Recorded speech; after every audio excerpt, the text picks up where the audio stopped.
and adults younger than Lindsay. Listen, doctor, I apologize. Can you just listen to my question and answer it yes or no? Is there a black box warning on Zoloft? Yes. Okay. And a black box warning is required or prescribed by what? The FDA? Probably. Probably. And it basically warns that, especially with young people or young adults, that it may cause suicidal or, God forbid, homicidal ideation. Yes? Yes. And you're aware that, in fact, the FDA has determined that that goes up possibly to a 23, 24, 25-year-old. You know that, right? I think 24 is what they say. All right, I'll give you 24. It's possible, is it not, that the SSRIs that get into a person's brain affect a person that's 3 or 4 years older than the FDA cutoff with suicidal ideation or homicidal ideation? It's possible? There's a lot of development that happens in the brain between ages like up to 24 and closer to 30. The brain is fully matured at past age 24, and so it's. So with 24, you're suggesting as a cutoff, are you suggesting to the jury that a drug that increases the risk of suicide in a 24-year-old patient cannot increase the risk of suicide in a 29 or a 30-year-old patient? Just a little bit? I don't believe there's evidence that it causes that at all in individuals over 24. So, as a psychiatrist who had the ability to issue these types of medications to patients and citizens, what research did you do on Zoloft and suicidal ideation, homicidal ideation? I was taught extensively about SSRIs and suicidal ideation in my training. Vermont, right? In Vermont, in Boston, yes. Okay, so in Vermont was when you get your medical degree, right? Yes. And in Boston would be when you were a resident, right? Yes. And then you had board certification on general psychiatry, right? Yes. You can have a certification on the subspecialty, right? There are certain subspecialties, yes. Right, and some of the subspecialties deal with postpartum or women that are pregnant and have babies and have psychiatric symptomology.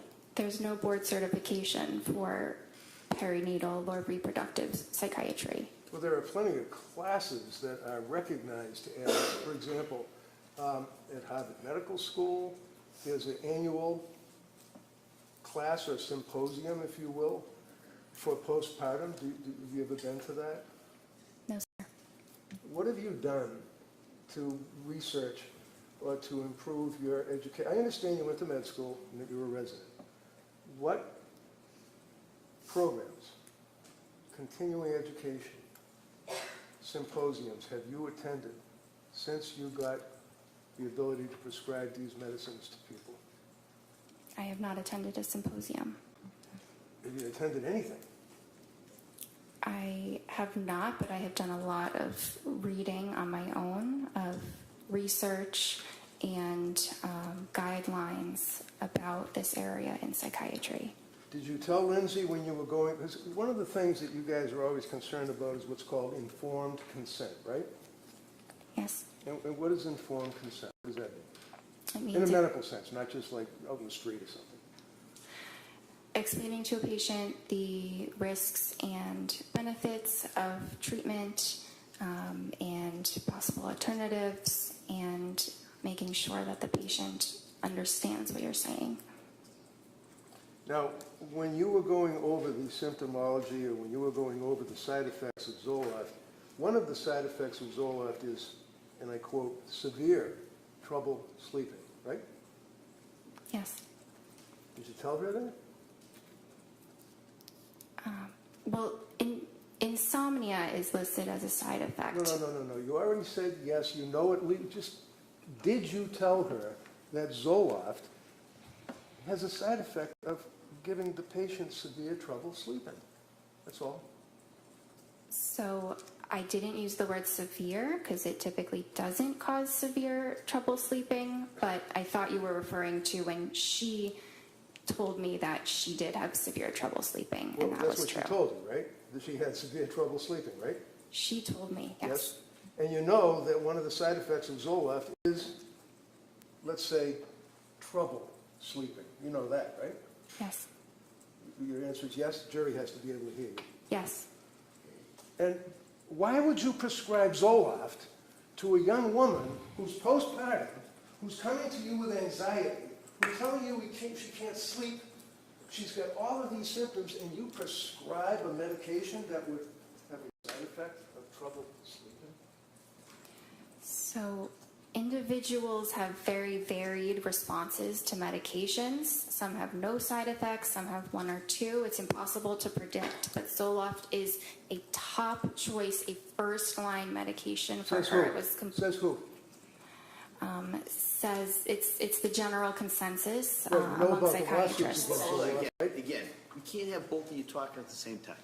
So let her finish her answer, and then I'll give you plenty of time to follow up any questions regarding her answer. So, you finish your answer on that? There's extensive research supporting the use of sertraline in this instance, and the general consensus among psychiatrists is that is a first-line safe medication for individuals, including postpartum women. How about the kids that shoot other kids in high schools and the lawsuits that come out of that against Zoloft? You ever read about them? Overrule. Sorry? You didn't hear me? I wasn't sure what the question was. The question was, in response to your observation about how all the psychiatrists or the psychiatrists think it's a very, very safe, wonderful first-line drug, and you researched it. How about the kids that kill other kids in schools with the lawsuits that arise out of the use of SSRIs? Have you ever researched that? I don't know much about that. You know about the SSRIs and messing with someone's brain, they go out and they shoot people for no reason, right?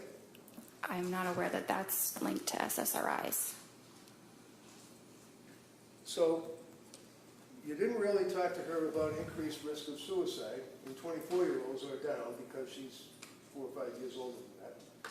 You didn't talk to her about the trouble sleeping that can be a side effect. But she describes that there's other drugs that you could have given her that would be perfectly safe and calming and allow someone with no psychiatric history to sleep better, right? Not necessarily.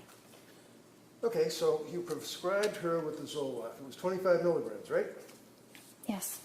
And when you prescribed her with the Zoloft, 25 milligrams, was that increased up to 0.05 milligrams, or did you increase it at some point? The instructions were to increase it to 50 after 1 week. After 1 week. Yes. And you expected that she would listen to your instructions, right?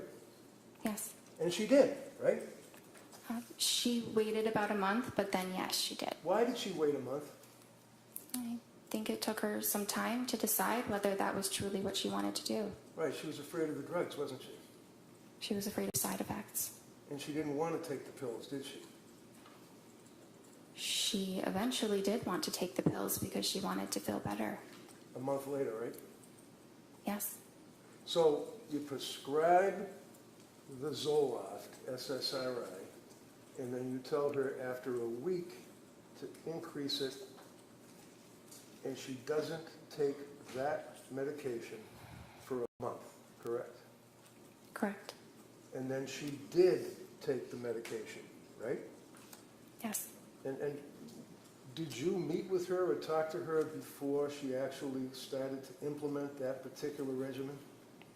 I had met with her beforehand, but I was not aware of when she made the decision to go ahead and take it.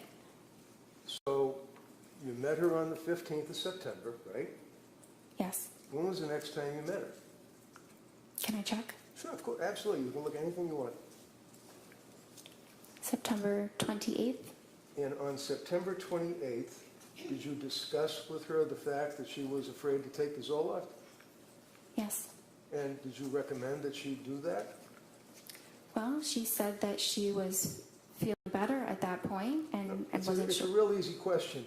When you Sorry? talked with her, did you recommend that she increase or take the Zoloft? At that visit, I don't think that I did. Okay. So when did she actually take the Zoloft?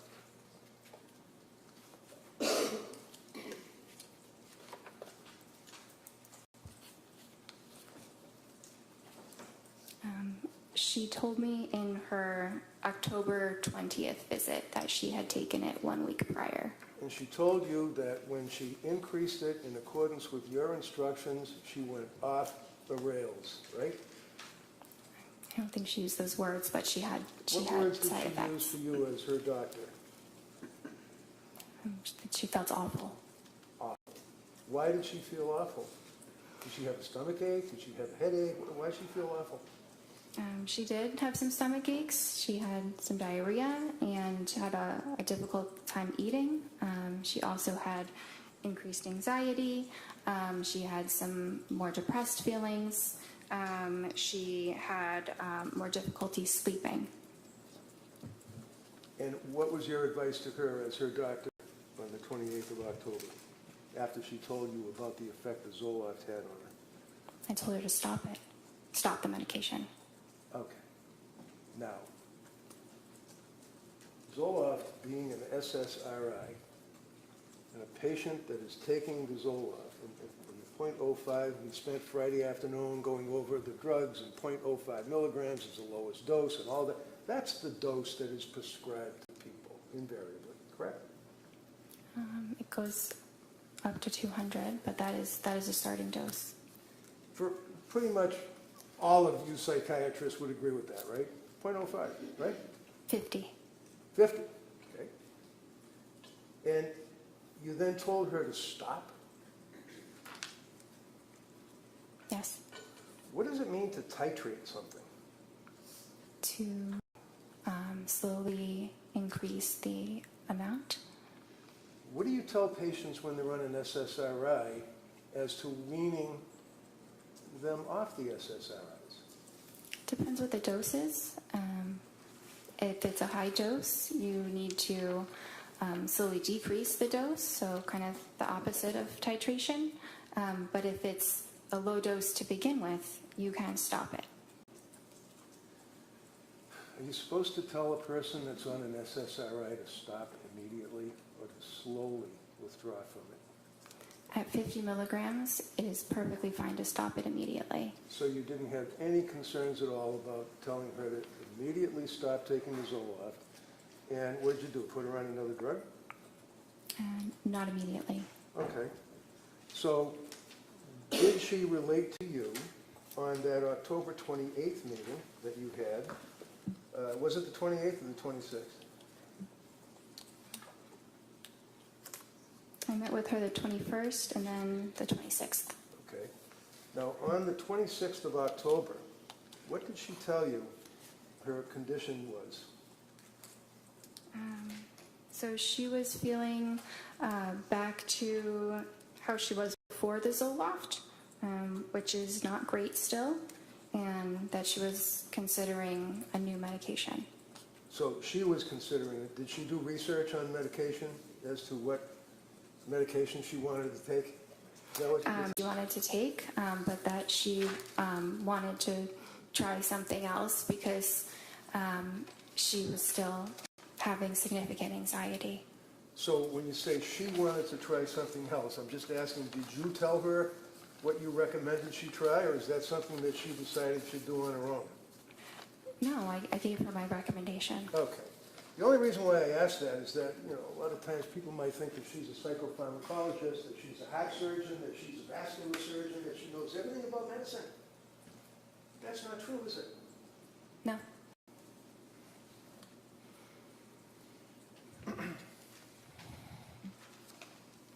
Would you agree with me that prior to telling her to stop the Zoloft, that one of the concerns that you had is that Zoloft affects anxiety and affects sleep, And you hope that it treats the underlying anxiety by balancing brain chemistry and increasing serotonin, right? Yes. Is that fair?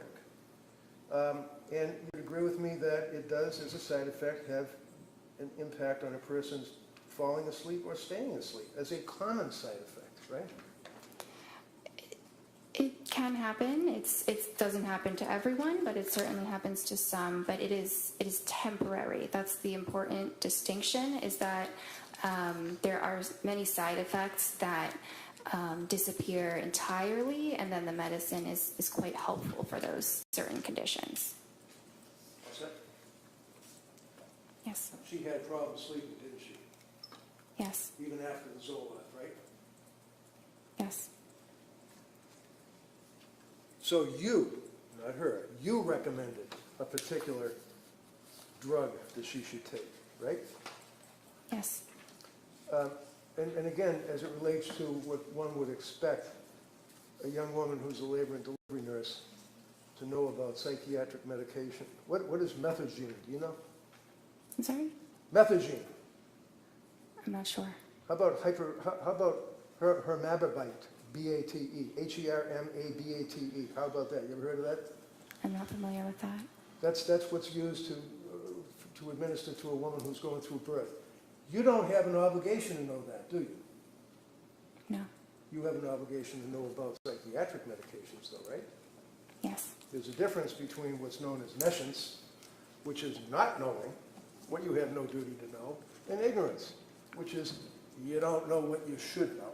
Is that fair? Yes. So, did you ever gauge Lindsay's knowledge or ability to judge what medication would be good for her? So that was my role. Right. I didn't expect her to know significantly the details about different psychiatric medications. Is it important to know that a woman that's coming to you because of postpartum issues, shall we say, had prior problems in prior deliveries? Yes. And you'd agree with me that you're on the front line of healthcare for pregnant women when someone comes to see you, either pregnant or after having a baby, right? They're usually referred by a therapist or an OB, but yes. Okay. So being on the front line dealing with these people, and you advertise that you deal with pregnant people before they have babies, right? Yes. And after, correct? Yes. Did she have any prior issues with her prior babies?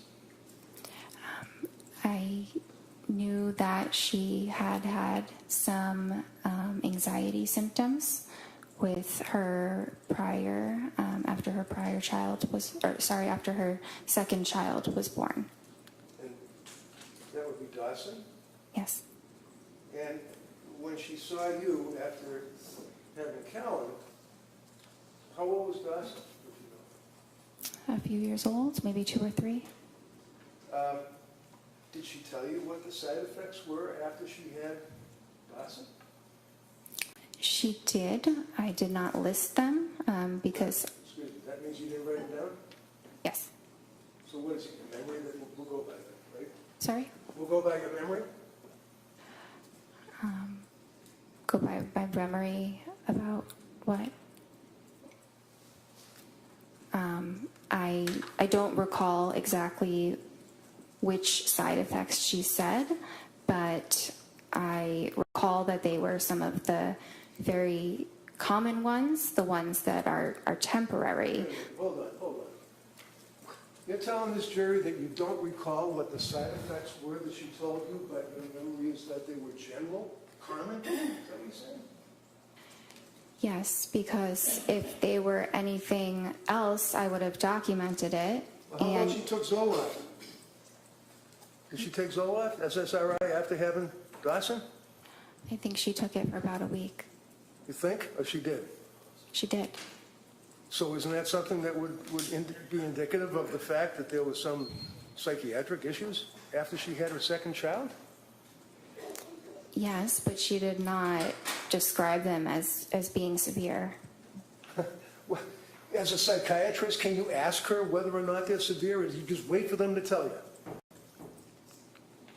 Based on her description, they did not sound severe. Tell me about bipolar. What's bipolar? Bipolar is a mood disorder that has both depressive episodes as well as episodes of mania. And is it your understanding that if a person has a difficult birth and in fact has some psychiatric attributes as a result of that difficult birth, that you should not prescribe SSRIs to that person because they could be bipolar? Having a difficult birth does not, it's not a contraindication to an SSRI. So after she had her second child, she took Zoloft, and you did not detail any side effects, and you don't remember any side effects. Do you agree that Lindsay had, at this point, a history of mental problems during postpartum? She had a history of anxiety postpartum. Anxiety to the point that she was prescribed an SSRI? Yes. And she also had mental problems when she came to see you. Yes. So she had mental problems after she had the second child, mental problems after she had the third child, correct? Yes. And you'd agree with me that this is not easy stuff for somebody to be talking about. People get embarrassed in our society if they had mental problems, don't they? Some do. She did, didn't she? I'm not sure. So, not documenting any of the side effects, did you think it would be important to document the side effects of the drug before you prescribed Zoloft a second time? She's telling you that she had, you don't know, but she had side effects with Zoloft. Was it important for you to document the second time that you're giving her Zoloft? I did not feel that it was necessary to document the specific side effects.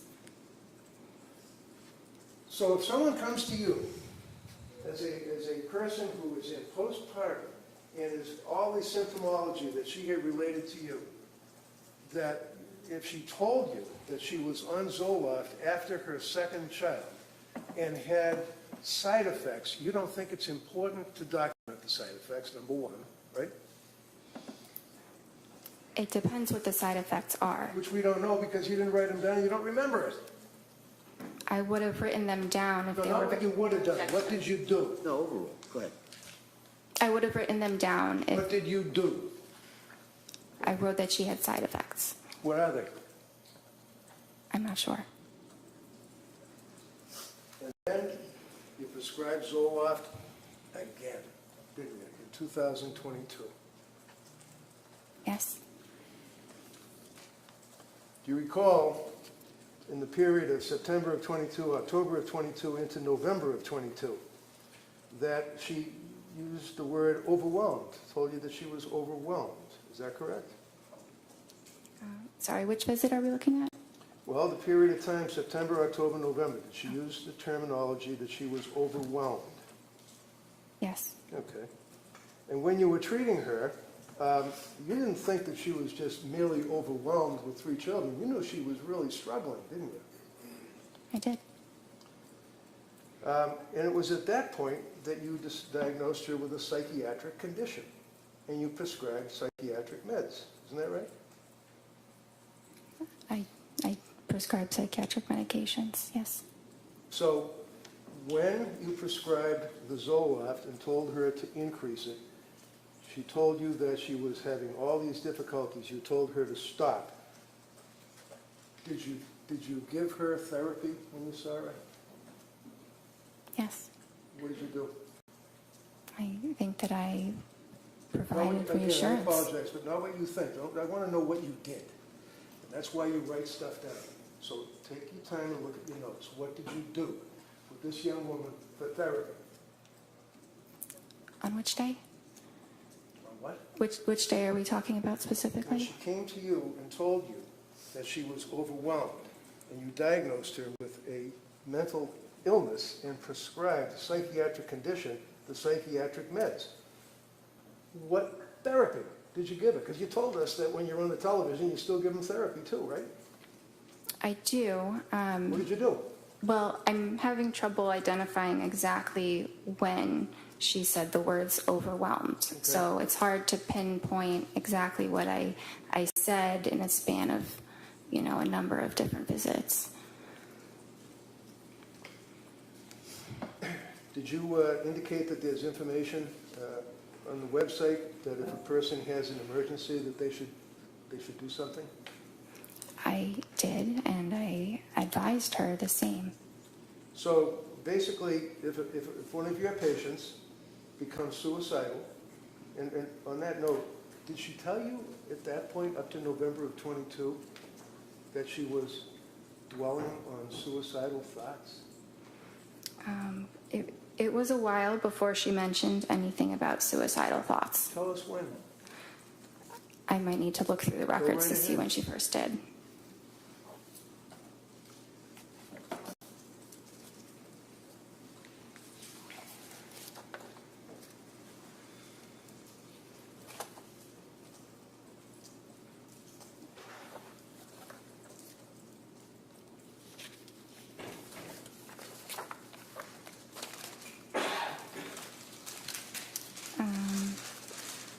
December 1st. So on December 1st, what did she tell you? That she denied feeling suicidal, but that she was close to feeling suicidal.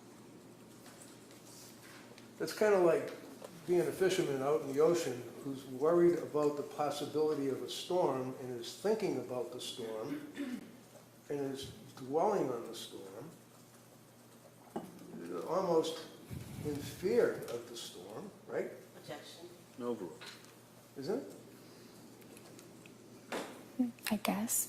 So when she tells you that she's, and I don't want to put words in your mouth, what did she say? She's having suicidal thoughts, or what did she say? All close to it? She denied having suicidal thoughts, but felt that she was getting close to it. Okay. So she was dwelling on it or thinking about it, right? Is that fair? She was fearful of eventually having those kinds of thoughts. To kill herself. Yes. And how frequently were the thoughts? I'm not sure exactly how frequent they were. Did you ask her? It's Sorry? very likely that I did ask her the Can frequency. that be in your medical records? I mean, you see some patients, you have some patients other than Lindsay Clancy at that point, right? Yes. And you document when a patient, my God, when a patient comes in and tells you that she's in postpartum distress and she's close to having suicide thoughts to kill herself, that's important, isn't it? It's important that I am aware that she is having these thoughts, What thoughts? that she is fearful she could become suicidal. And she told you, I imagine, or you asked, how frequently these thoughts were. I don't have it documented how frequently they were, but that is a question that I usually ask when we're talking about suicidal When we're thoughts. usually testifying on a murder case, we usually have facts that we can tell the jury, not speculation. Objection. Yeah, sustained. Did she tell you, or did you ask about suicidal thoughts? Yes. What did she tell you? If you don't know, tell us. No, I know, sorry, but it's what I said before, that she denied having them, and she wasn't having them, we were meeting, but she felt close to it, close to having those thoughts. Okay. So would you agree with me that many times patients, especially psychiatric patients, may minimize their symptomology? Patients sometimes do. And sometimes when a woman has just had a child and has other little kids at home, if you're worried about the government taking kids away from them, because you're a mandated reporter, aren't you? This is the overall. You're a mandated reporter, aren't you? I am. And if she told you, I'm having suicidal thoughts, I'm close to it, homicidal thoughts, you'd report that, wouldn't you? Not necessarily. I think it really depends on the context, but having suicidal thoughts alone is not a reportable condition. All right, so basically, we know that she was close to having suicidal thoughts to kill herself, whatever that means. We don't know how frequently she was having them. Yeah? Today, I don't know how frequently, but at that point, I believe I did know how frequently they were. Oh, okay. So as a result of that, you then gave her therapy, I imagine, right? Through the television. Yes. And what therapy did you give her in November of 22? I gave her supportive psychotherapy. And what does that mean? It sounds great. What do you do? It's listening to the patient and providing. Sorry? Listening to the patient, like when they say they're having... Hold on. Sustain. Next question. So... She could finish the answer. Right. Next question. Thank you, Judge. Listening to the patient.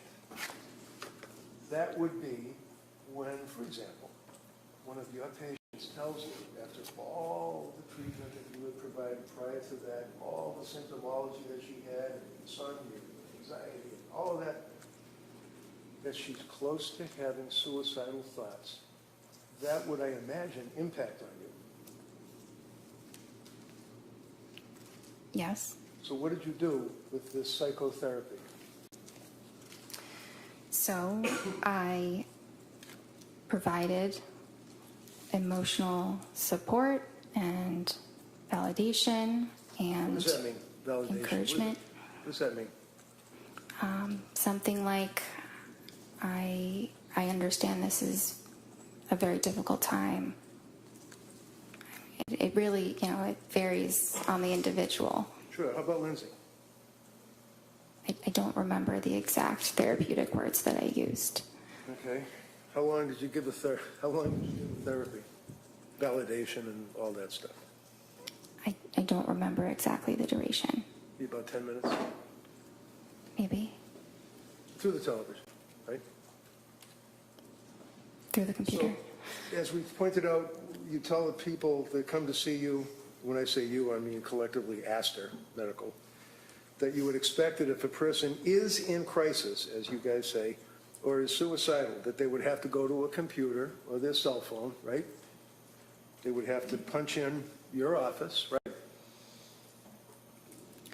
Look up the number. We advise them to call 911 or go to the emergency room as quickly as possible. How about suicide hotlines? Do you give them advice to call them? That's an option as well, yes. Sure. Did she call suicide hotlines? I was not aware that she did. Did you ever ask her? I don't think I specifically asked that question. Not specifically. Did you ask her anything? Did you beat around the bush maybe? You ask her anything about suicide hotlines? I don't think I asked her about suicide hotlines. Would it surprise you to know that she called suicide hotline in that time frame, not once, but twice, and was turned away? You guys were in the front line of this, aren't you? No, overall. It does surprise me, yes. It does what? It surprises me that she called them twice. And you never asked her if she had ever called a suicide hotline, did you? I don't think that I did. I understand. You're a doctor. You were trying to do the right thing. You obviously, this is just horrible, isn't it? Yes. She continued on with her treatment with you, correct? Yes.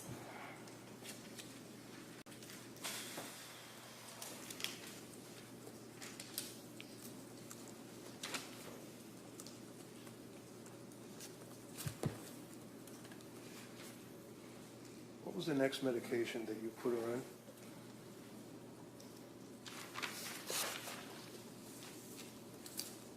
Let's say we're up to, I guess it would be the October 26th date? Is that right? October 26th. Is that when you prescribed Ativan?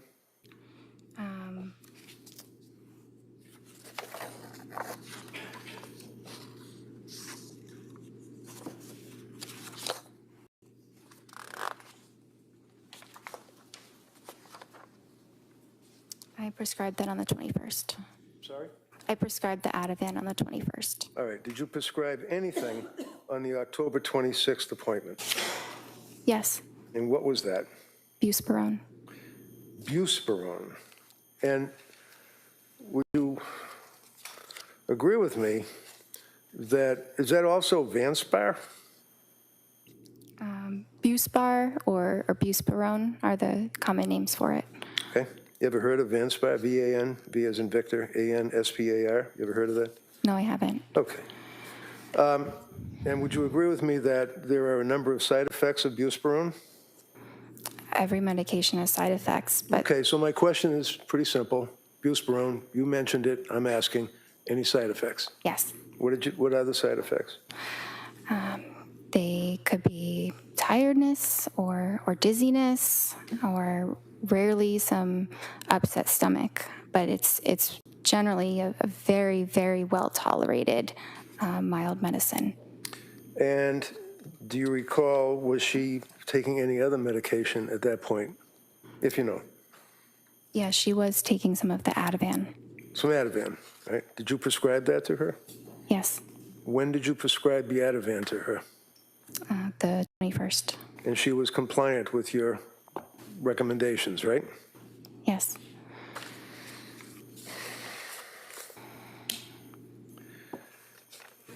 Was she also reporting to you that she was taking Benadryl, it's like over-the-counter stuff? it was being used as needed. Yes, So that's PRN, on the records, PRN or whatever, you take it as required, right? yes. And she reported to you that she was taking Benadryl, right? She reported that. Yes, And you didn't document how much she was taking, right? it's only available as one dose over the counter. Okay. Did she re-up the dose over the counter? Do you know? She didn't tell me that she did. Did you ask her? I don't remember asking her about if she increased it. I think she was just taking one of them. You think? Did you know that Ativan and Benadryl are contraindicated, that they can have a serious impact to the central nervous system and depressant effects?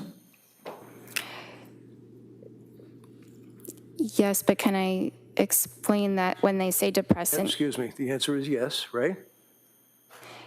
Is the answer yes? Yeah, if the answer is yes, if that's the question, the Commonwealth may be able to ask you further questions if you'd Okay, like. well, I can't say yes to that entire statement.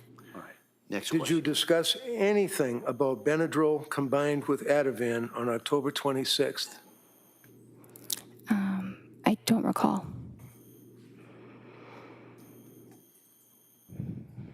On October 26th, was she still worried about suicidal thoughts? She denied that. And on October 26th, how did she deny that? You have that noted in your record? I do. And what does it say? Patient denies suicidal ideation. Okay. So there's a huge difference between suicidal ideation and somebody having thoughts of suicide or being close to it, right? Not exactly. Well, you knew that the last time you spoke to the woman, she told you that she was close to having thoughts of killing herself, right? Yes.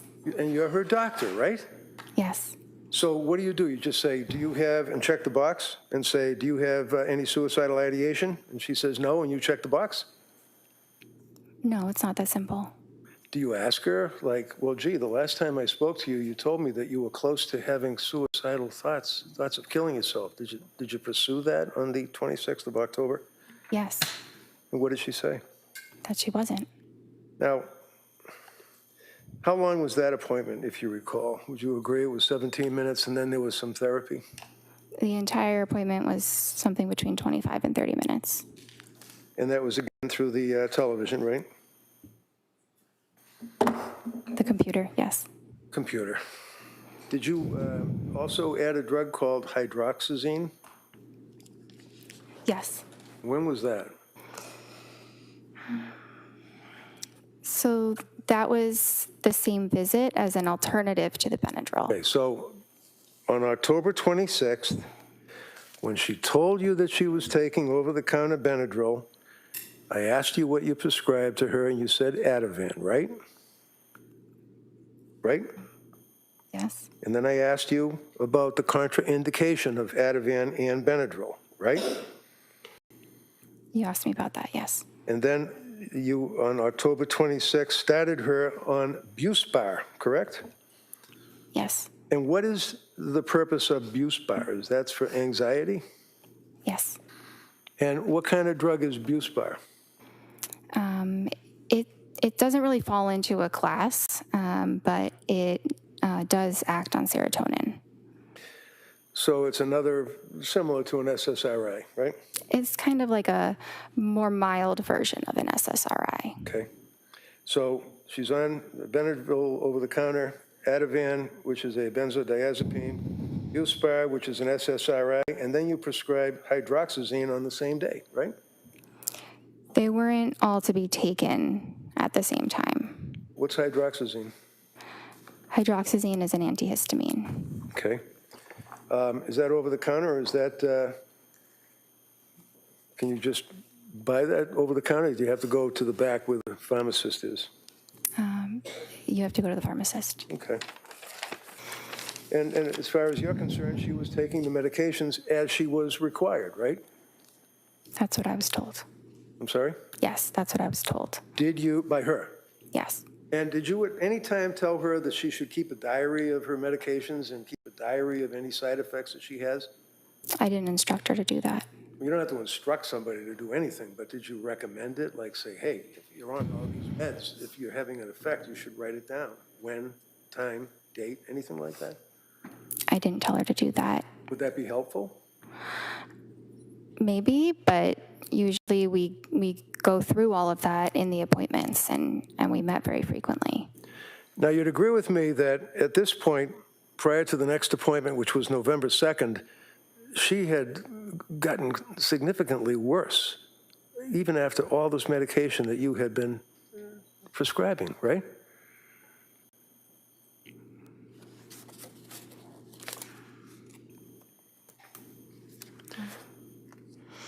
Did you make a note that she was telling you that she had depression and that she was crying, had more anxiety, insomnia had increased, brain fog, and worrying about suicide?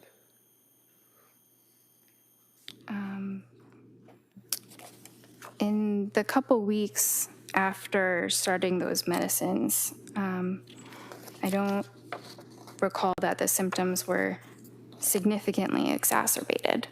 Okay. Friday afternoon, you answered the DA and you said that you recall that she used the word brain fog, right?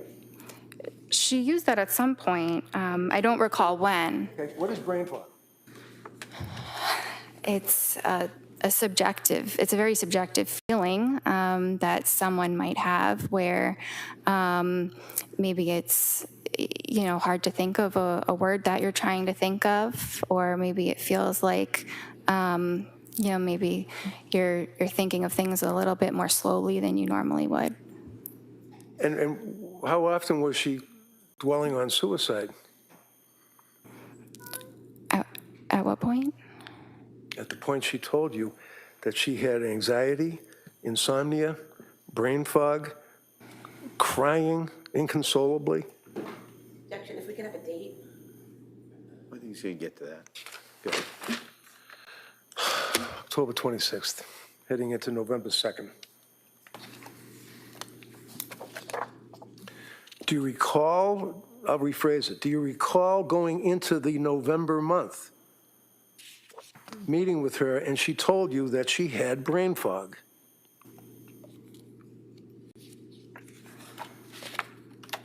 It was mentioned at some point. I Okay. don't see that on the 26th specifically. All right, so let's talk about brain fog. Did you ask her what that meant? Because when you say subjective, that means that's her interpretation. That's in her head. She's telling you, right? Yes, As opposed to objective, which would be what people in general would think, right? yes, So when she's telling you, in addition to the anxiety, in addition to the crying, in addition to the stress that she was undergoing, she was worrying about suicide, she talked about brain fog. So you must have asked her, what does that mean? Subjectively, what does that mean? subjectively means in the patient's, own opinion. That's what their experience is. Okay, so she's the one that's inside her head, right? Yes. So what were the symptoms? What is it? When a patient tells you that they have brain fog, is that something you would consider as being a potential side effect of the medications that you would put her on? It depends. On what? I mean, sometimes it could be, and sometimes it could be unrelated. It's a symptom of depression as well. So sometimes it's hard to tell what it's attributed to. So at this point, heading into November, your answer was to prescribe more medication, 3 more drugs, right? You prescribed Ativan, or increased the Ativan. What was her load for Ativan at this point? Do you remember? Sorry? What was her milligrams, if that's right, or nanograms, whatever it is, on the Ativan, on the script that you had provided her? Objection, if we could just have a date. I think you said, no, if you can answer that, go ahead. Which date are we referring to for the Ativan? Because there were. I'm sorry. She already objected. He already said you can answer it. When did you increase her Ativan and to what level? So she was prescribed Ativan 0.5 milligrams. Right.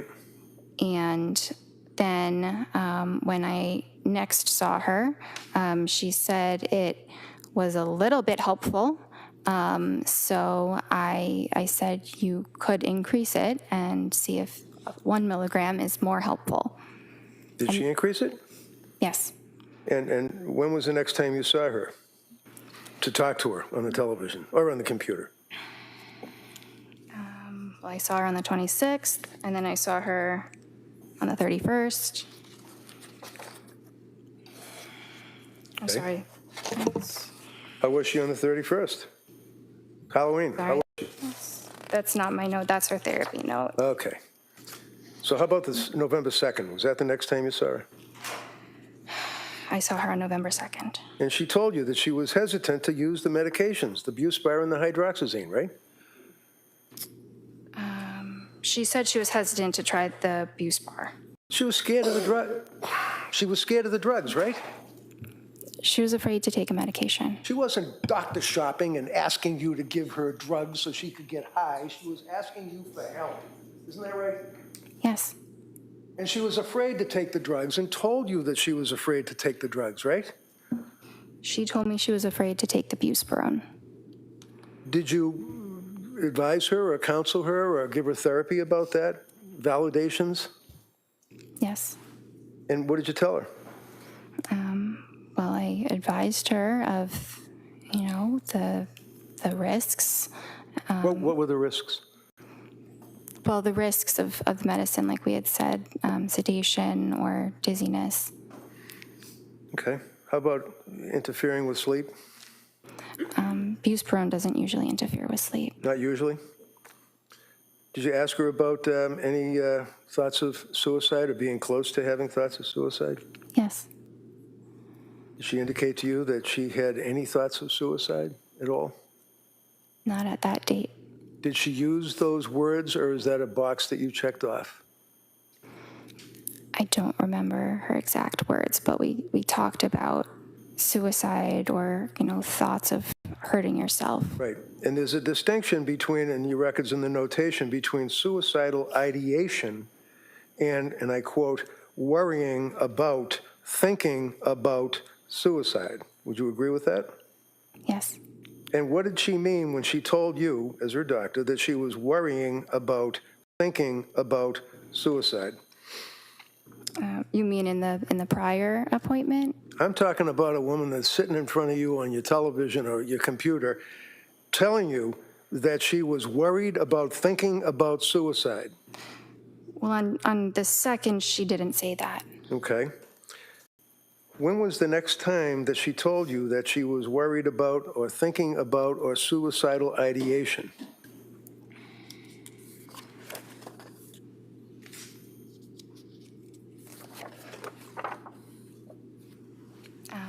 That was the December 1st visit. Okay. So go back to the November 2nd visit. Would you agree with me that she, after you talked with her for that period, however long it was, that you then brought up 4 medications to her, recommending that they might be safer, and I quote, safer alternatives? Would you agree with that? I see the word alternatives, not Okay. safer alternatives. Do you remember talking to her about Remeron? Yes. Did you recommend that she take Remeron? No. Did you ever prescribe Remeron? No. And is that mirtazapine, as far as its generic name? Yes. And Remeron is an antidepressant, isn't that right? Yes. And you did not feel that that would be an appropriate medication for her to take at that time? It was a very reasonable option, but we didn't decide to start it. So is this a collaboration? In other words, you and the patient, you would both make a decision as to when to start a drug? Or is it your decision and advice to the patient? Well, it's ultimately my decision, but the patient's thoughts about the matter are very important. At the end of the day, the patient has to go home and take it themselves. I'm not there to ensure that that is happening or not. So you had a November 22nd appointment, right?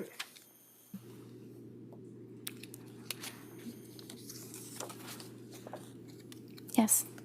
And it was at that time that she told you that she had been to see South Shore Perinatal Clinic, right? Yes.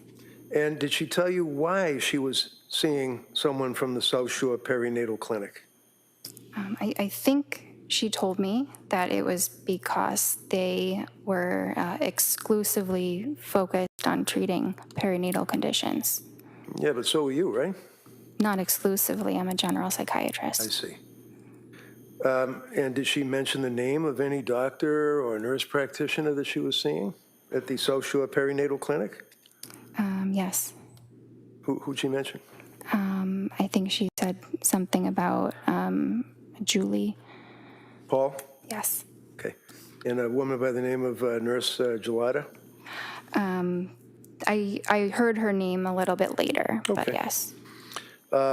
Did she advise that, in fact, by script, she was using Ativan and Benadryl, and you told her to taper off the Ativan at that appointment, right? Had she tapered off the Ativan? I think I had told her I gave her a prescribed taper prior to that appointment. What does that mean? What does that mean, you gave her a prescribed taper? So I told her that she should reduce her dose by 0.25 milligrams every 2 weeks until the medication was stopped. Did she do that? I mean, I don't believe that she completely stopped it, no. No? You don't believe, or she didn't? Well, Trying to give the jury facts. Yeah, she said she was taking Ativan, so no, she didn't completely stop it. Had she tapered? I'm not sure how much she had reduced the dose because I wasn't prescribing it again. Right. So did you know that she had been, or had she been, to any emergency wards between that period of time that you last saw her and when you were seeing her on this meeting? I know she went to the ER, but I think it was after that. Okay, which ER did she go to, do you know? I think she went to Mass General Do you know why she went to the ER? because of depression. So Was she treated at the ER? Did they make any, to your knowledge, as her doctor, make any recommendations? I'm not sure what they told her, but they ultimately Go ahead. discharged her. They didn't admit her. Go ahead. Sorry. That's all right. Was she put on any medication? Not from the ER. When you looked at the records from South Shore Perinatal Clinic, what did they indicate about suicidal ideation, worrying about suicide, close to suicide, anything? I didn't have access to those records. You're going to keep your voice up so everybody can hear you. You what? I did not have access to those records None. because we're a completely separate clinic. Seriously? Objection. She's visiting with you as a patient and you can't access her medical records? Is what you're telling this jury? I did not have access to them, no. Could she have signed a release, a HIPAA form? Yes, she could have. And you could have got the records, Yes. but you didn't.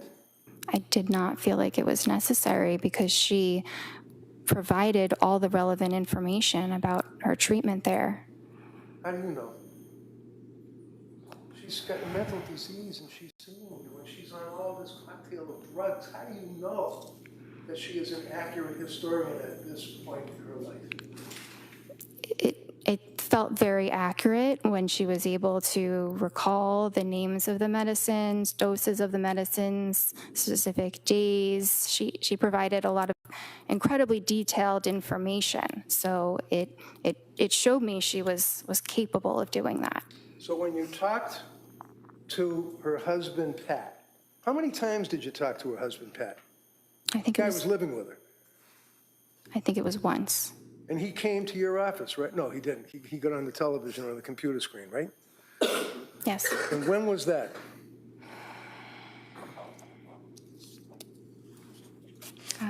I think it was the December 16th visit.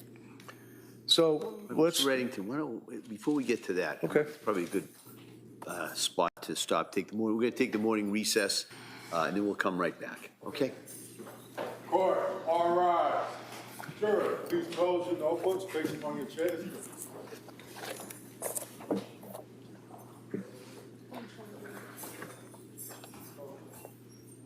Wait, please.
in session. Please be seated.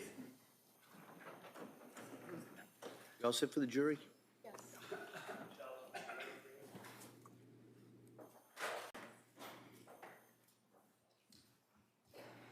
Court, all rise. Jurors enter.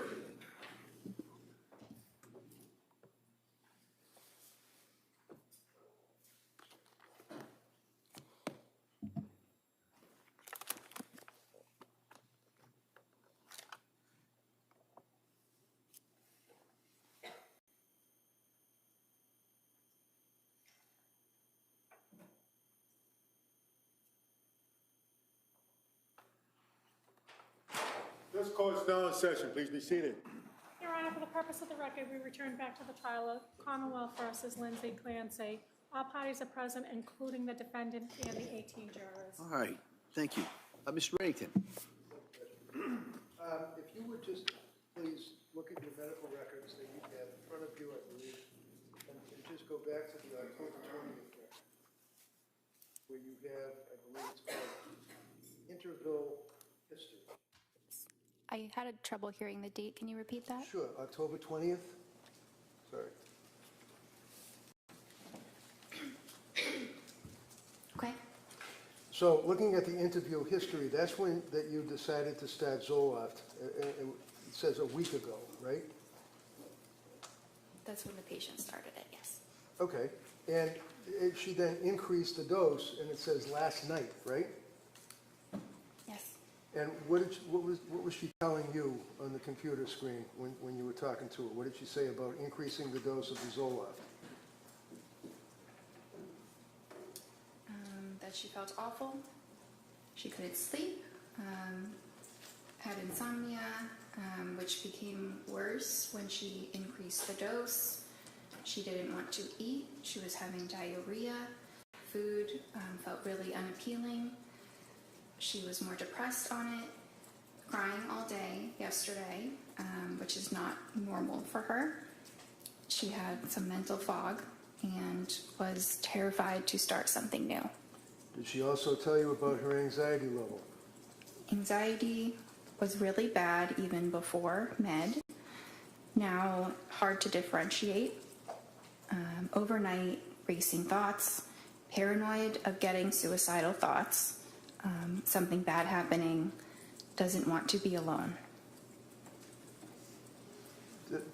That must have given you concern that you had a pretty sick patient on your hands at that point, right? I was concerned, yes. So you gave her some therapy, did you? I gave her some therapy in conjunction with discussing all of her symptoms and assessing her and managing the medication. Okay, and again, I apologize. You have to keep your voice up so people can hear you way down here. So when you say that you were talking about the symptoms, and what did you do? Just talk about the same thing that we had just gone over, the symptoms? Well, there were a number of them to discuss in more detail. That's the summary of them. Okay. So did she discuss it in detail? Yes. Did she tell you that her symptomology at this point on October 20th was so bad that she had to have her mother come and stay with her? Her mom was coming to provide support, yes. She wasn't coming to provide support. She was coming to stay with them, to live with them, wasn't she? Yes, I don't know for how long, but yes. Did you bother to ask her? Why is her mother having to stay with them? Because she needed some help. Do you know how long her mother stayed with her? I don't. Do you know that she ended up sleeping in the basement? I don't. Do you know that she ended up sleeping with her mother? I don't. So you decided that you'd stop the Zoloft and you would monitor closely, right? Yes. What does that mean, you monitor closely? Well, I saw her the next day, so that's monitoring, an example of Okay. monitoring closely. So this would be on October 21st that you saw her the next day, is that correct? Yes. Now, on the 20th, you made reference to the fact that you also recommended that she try fish oil and things of that nature, natural remedies. Yes. You also wanted to look into what's called Zulresso, Z-U-L-R-E-S-S-O. Yes, What's Zulresso? it is a treatment for postpartum depression. And when you say that you were looking into it, what did you do? Did you find out if it was available and if she could participate in the program? I did some digging online to see where it is done and how to do it. I hadn't officially recommended it, so I had not started that for her. It's not really an easy medicine that I can just start It's not because what? I'm sorry. sorry, it's not a medication I could start on my own. It is it's infused through an IV in a hospital, so it's a bit difficult to coordinate. It's a 60-hour infusion, right? It's a long infusion. That sounds right. And it's about 2.5 days of infusion, and it has to be under hospital circumstance, and the only hospital around here is in Rhode Island, right? Yes. And did you ever recommend that she do that? It was something to consider. I couldn't make the official recommendation because that's not something I prescribe. Why? Because you can't pick that up at the pharmacy. Well, no, obviously you have to go to a hospital setting and basically have an infusion through your veins for 60 hours or 2.5 days, but why didn't you look into it or recommend that she do that? Well, I did look into it. So what happened? She ended up actually going to a partial hospitalization program at the hospital that does it. I don't believe the program was completed, but she went. And I advised her to discuss it with them because they have access to that medicine. I don't have access to it. Of course not. Is this Women and Infants Hospital in Rhode Island that you're talking about? Yes. So when you looked at the medical records for Women and Infants Hospital, did they make reference to your inquiry for Zulresso? I never received records from women and infants. Did you ever look at them or even online? Online? Yeah, like online, like you do when you talk to patients. No, I never had access to them. Why? Like, it's similar to South Shore. It's a completely separate hospital that I don't have access to. I don't work there. Well, of course you don't work there, but you're a doctor and you're treating a patient who's got medical records that you could access through a HIPAA release, right? Yes. Why didn't you do that? Well, she didn't ultimately end up having any treatment there, so it didn't seem necessary. She didn't end up having any treatment there, so it didn't seem necessary. You can't just walk into that place and say, hey, I'd like some Zulresso, can you? I don't exactly know how it works.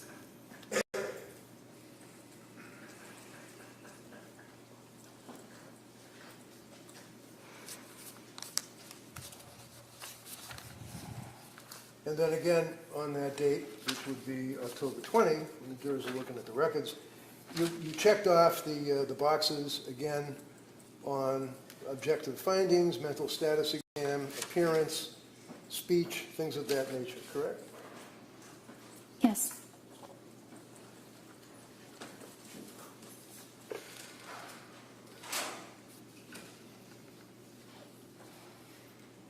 Excuse me for 1 minute, Judge, jurors.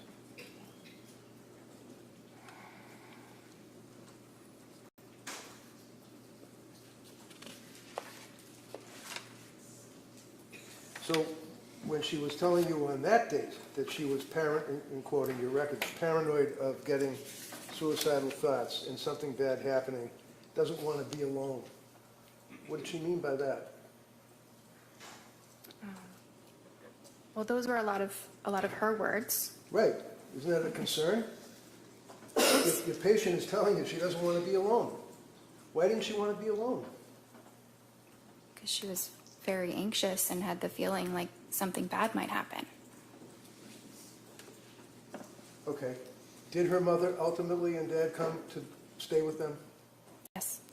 How long did they stay with them? I don't know. Did you have when you talked to the mother and the father, did you say to them, what is she doing? How does she appear? Is she in bed all day? What did they tell you? They never called my office, so I never spoke with them. They never called your office? They never called me or sent a message, so I did not have communication with them. So that's their fault, but they didn't call you, the doctor, I guess, right? Sustained. Next question. So, do you think maybe it would be reasonable if you're the doctor and you're investigating your patient's symptomology that you might, when you know that the parents are staying with her, that you would make a phone call yourself?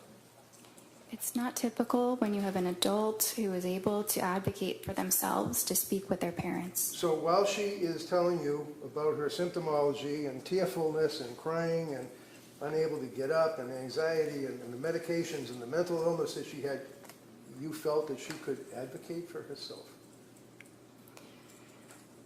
Yes, Okay, on the television, on the computer. yes, The next time you saw her was on October 26th, is that correct? And you can pull up your record. yes.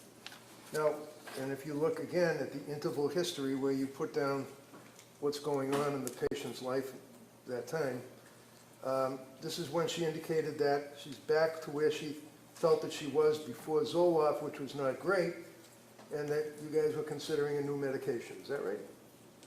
Yes, And then you started her on Ativan, as we talked about, right? yes.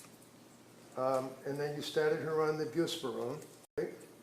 Well, she had already been started on the Ativan, and then we added the buspirone. So my question was, you started her on buspirone, right? Yes, Okay. And also you added hydroxyline as needed, right? yes, And you continued the Ativan, correct? yes, Did you discuss side effects with her at that point? yes, Did you also discuss starting Remeron or pregabalin? yes. What did you tell her about Remeron and pregabalin? I don't think I went into any detail about those medicines, just that those might be things to consider in the future. And then you saw her on October 31st, right?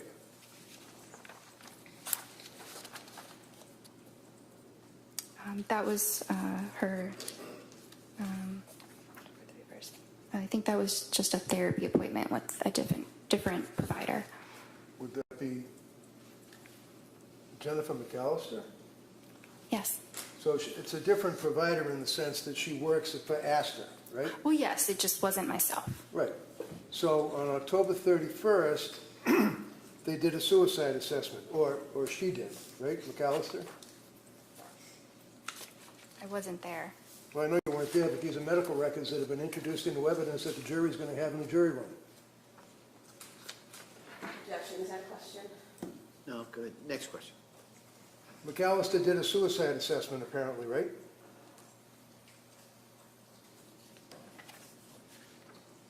I'm sure she assessed No, for no, no, look suicide. at the record, please, Where do you see it? Sorry. where it says suicide assessment. There's only 4 pages for October 31st. Yeah. Well, actually, there would be 8 because it's 2 sides. So that is the assessment that you go through. If somebody reports any thoughts of suicide, then you ask those questions, which go into a lot more detail about them. So here you have a patient who's already reported to you as a psychiatrist that she's got suicidal ideation, worried about suicide, worried about killing herself days before October 31st, and a suicide assessment was done by McAllister, right? I wasn't there. You would have to ask her. Well, maybe I will, if she Okay. comes in. Okay. Why don't you tell me what the record shows? Did they do a suicide assessment? Did she check off the little boxes? I'm looking for that section.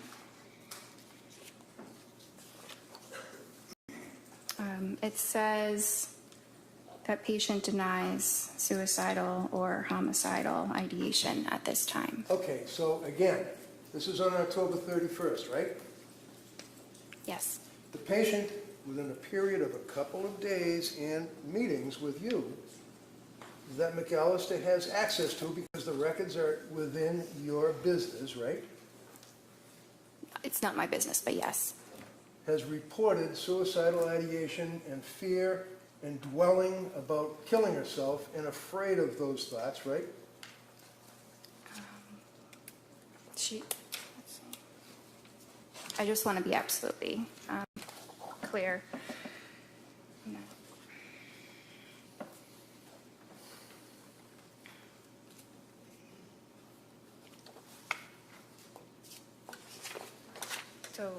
So yes, you know, a little Yes, the while answer is yes. earlier, she had voiced those concerns. Right. So as a result of voicing those concerns, is it your understanding that McAllister did not do any of the suicide assessment questions because Lindsay reported that she wasn't suicidal? It appears that she asked about Right, you suicidality. already told us that. I'm asking you about, excuse me, Hold on. Ask the next question. Go ahead. thank you. I'm not asking you, you told us 3 times now that she said she was not suicidal when she spoke to McAllister. I'm asking you about the suicide assessment for the 3rd time. You see it in front of you? Yes. Okay. Can you tell me, did Lindsay answer any of the questions that were asked over the 2 pages, possibly 3, of the suicide assessment? Yeah, 3, done by McAllister. I don't see anything written here. So was there a suicide assessment? I don't know because I wasn't there. I don't know what the And you don't know conversation from looking was. at the records, right? From looking at the records, I don't see evidence of additional suicidal questions beyond asking if it was there or not. So, the suicidal assessment, doctor, is in the medical records. It consumes almost 4 pages, does it not? Yes? Yes. Okay. And all of the questions, like asking, have you felt life is not worth living? Is death something you thought about recently? Are you dwelling on that? What leads up to the thoughts? What are the thoughts? All those questions, right? For 4 pages, right? Yes. And there is not one notation indicating that that test was ever administered to her on October 31st, correct? Correct. But it looks like it was asked in other ways. Yeah, okay. November 2nd. Oh, it was asked in other ways? Is that what the little checkbox where it says denies suicidal ideation? Can I read something that she You wrote in the have note? indicated repeatedly that she denied suicidal ideation, right? Yes. Okay.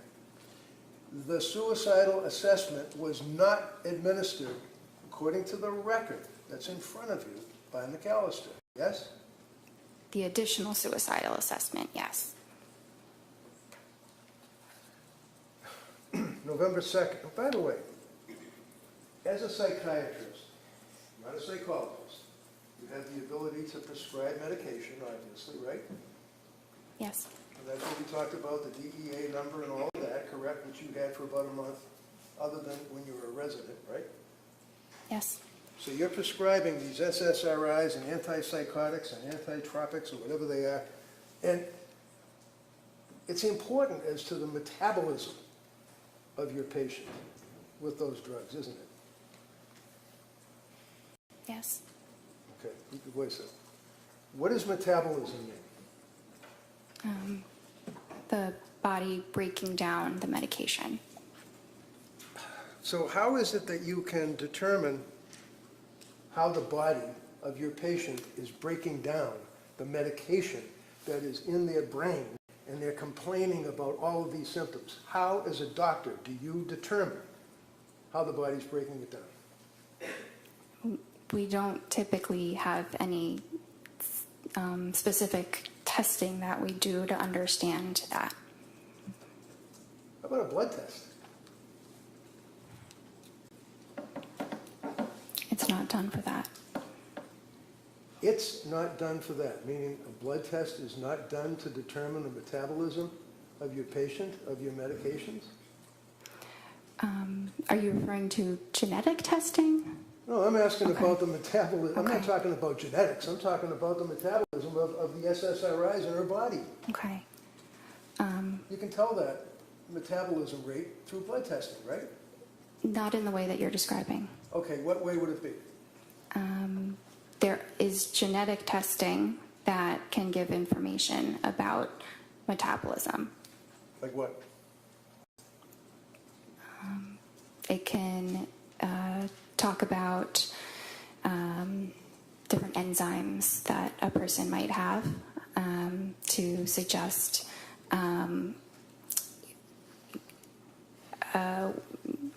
it provides information about the enzymes that a person might have the genes for.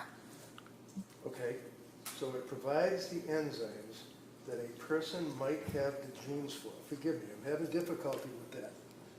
What does that mean? It's a little complicated. Yeah, you don't expect a patient that's going through what she was going through to understand that, would you? No, Did you guys do the enzyme test? they are not typically done Why? because, again, it's genetics Does insurance and cover it? Questions, just in the middle of answering. Good. You finish that answer, and I'll allow a follow-up. Go ahead, Doc. so it's not as simple as testing for an enzyme or not. You can test someone's genome, like we have the ability to test the entire human genome now, but which is great, but the clinical use of that is not there yet. So while we can test these things, it does not yield meaningful clinical information, so it is not commonly done. What is the Cytopro P4-50 system? That's one of the enzymes that I'm talking about. So the Cytopro P450 system talks about and tests for the breakdown of psychiatric meds in the blood, right? It's not in the way that you're describing. It All doesn't I'm tell you what describing is that medicines it's a to test. take. Again, one at a time. Finish the answer, and then you can ask follow-up. Go ahead, Doc.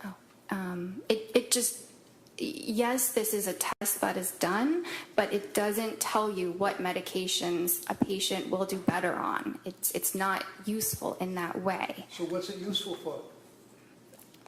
I mean, I don't find it terribly useful. How long has the Cytopro P450 system been in use in your field? I'm sorry? How long has the Cytopro P450 system been in use in your field, psychiatry? Well, it's an enzyme in the body. Well, I know what it is. I'm asking you about the system, the testing. How long have they been using that? The genetic testing, maybe a whatever few it is. years. It's very new, Very new. Does insurance cover it? sometimes. Sometimes. So it is nevertheless a legitimate test to determine the breakdown of psychiatric meds in a patient's blood, correct? It exists, yes. It exists. Well, it exists, but you didn't use it, right? It would not have made a difference In what? In your opinion? in her treatment. Because you go by the checks in the checkbox and what she self-reports, right? No, not just the checks in the checkbox. Oh. In any event, tell me about the thyroid. The Tell me thyroid? about the thyroid. It's an organ in the human body that regulates hormones. And what, if any, import and impact do thyroid levels have on your evaluation of a woman who is in the throes of postpartum depression? They don't. What is the purpose of a test to determine the thyroid levels? Well, you can test something like the TSH, Well, I don't know what a TSH is. I'm sorry. What is a TSH? thyroid stimulating hormone. Okay, thank you. That's something that can be tested, typically by maybe a PCP, primary care, or endocrinologist if they have concerns about someone's thyroid function.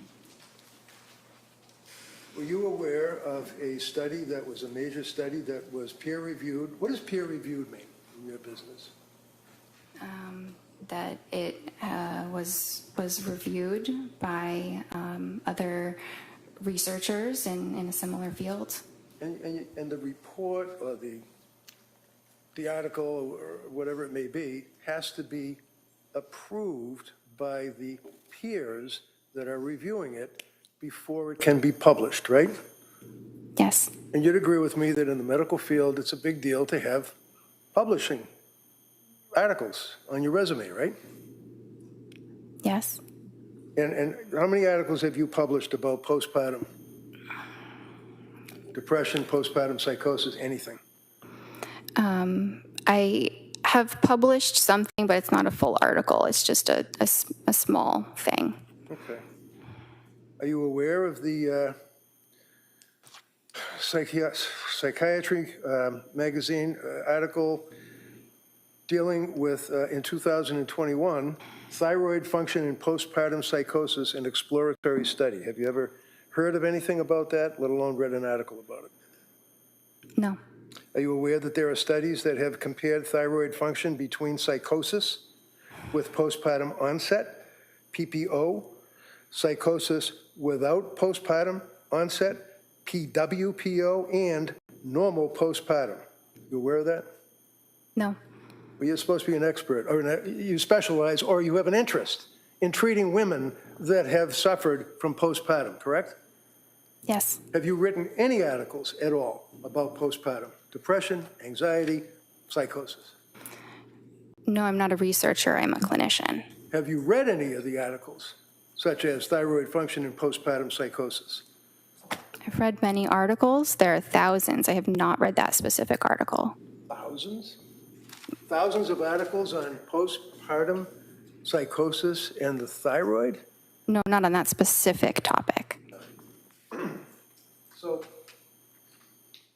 when the Astor doctors are treating a person like Lindsay, it's your testimony to this jury that testing, whether it's blood testing or whether it's the Cytopro P4 testing, is not necessary because Jennifer Tufts doesn't think it's necessary, right? It does not yield information that would influence treatment.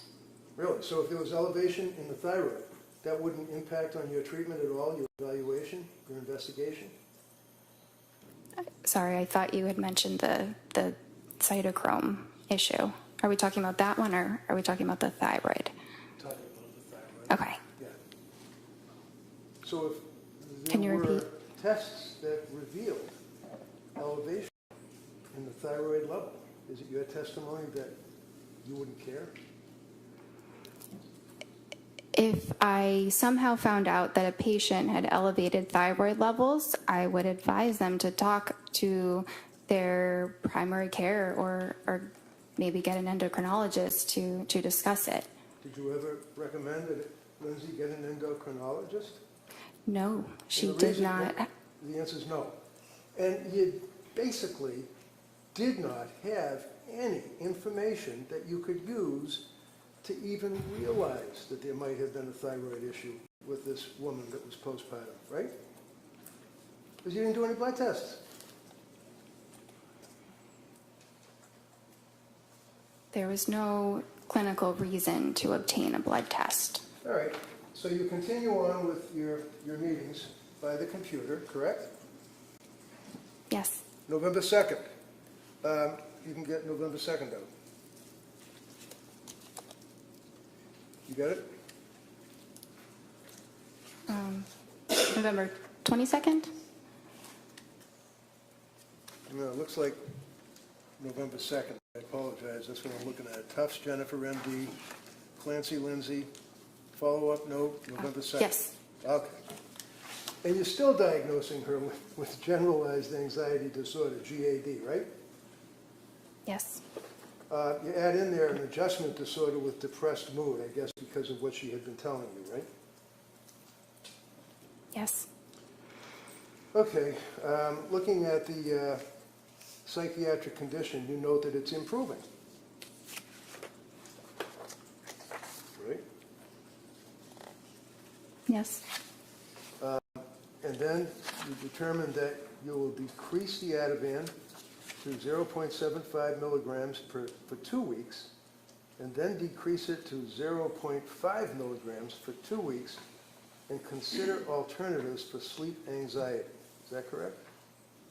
Yes.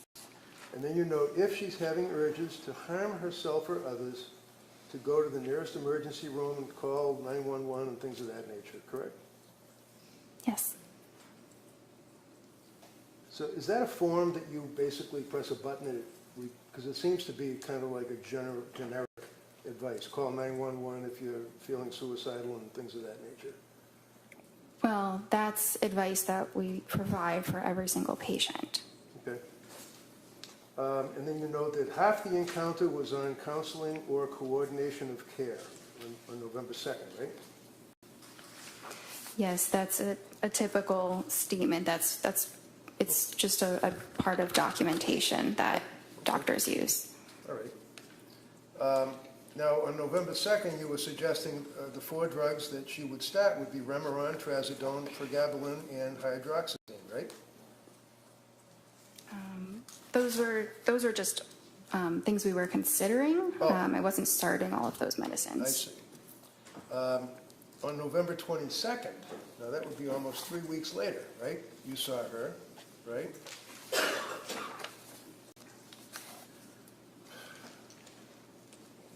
And did you ask her about whether or not she was still having suicidal thoughts or worrying about suicidal thoughts, for example? Did you ask her that? Yes, And how do you know that? Because the box is checked? it's written in my note. What does it say? Patient denies SI. Okay. What did you ask her about that? I don't remember the exact words, but I know that I asked about that. Did you ask her about how things were going at home with the mother and father staying there? That I don't remember. I didn't document how her parents were doing. Okay. Well, I don't really care about how her parents were doing. I'm asking about whether or not you asked her how it was working out while her parents were there helping out. If you did, fine. If you didn't, that's fine too. Yeah, I don't think that I did. In this Okay. appointment, sorry. Okay, that's all. That's fine. December 1st was the next appointment, correct? And you can look at the integral history. Yes. Now, on that December 1st appointment, this is after she had transferred to South Shore. Yes. She disclosed to you that she had been seeing South Shore, right? Yes. We already talked about the fact that you never got the records from South Shore, so you don't know, other than what Lindsay reported to you, what medications she was on, right? Right. I knew what she was telling me. Right, and she told you that she was doing the Ativan taper, right? Well, she said she had tried doing that, but that then she was having worse sleep. Having difficulty sleeping is what she indicated to you, right? Yes. And she tried other meds that you had suggested, but stated that she was having difficulty with those meds, including trazodone, right? Well, the trazodone she didn't have a problem with. It just didn't seem like it was particularly helpful. Okay. Did you prescribe the trazodone or somebody else? This was somebody else. So do you know what the milligrams were that she was on? It says she tried between 50 and 150 milligrams. All right. Now, did she at some point try Remeron? She said that she did. Did you suggest in your discussions that she try Remeron? No, I did not. Did she indicate to you that she had rebound anxiety and intrusive thoughts, that she was going to die? Do you recall that? Well, she said worse depression and intrusive thoughts. Okay. Did she tell you what the intrusive thoughts were? It was the feeling like I'm going to die. Did she then have a script for Prozac, 10 milligrams? That's what she said.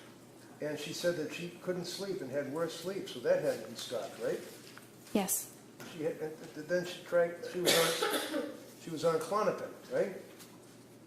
Yes. And what is Klonopin? It's a benzodiazepine. And on December 1st is when she told you, again, that she was close to having suicidal ideation, feeling hopeless. Do you recall that? Yes. Now, on the interval history, on that date, you indicated that she can't sleep, she's panicking, she had worse depression, intrusive thoughts, she was numb, nothing mattered, I feel like I'm going to die, denied suicidal ideation, but, quote, yesterday, close to it, feeling hopeless. Did you give her therapy and validations after she told you that? I believe that I did. What did you do? You got a woman that's telling you that she's hopeless. She doesn't care if she dies. Can't sleep.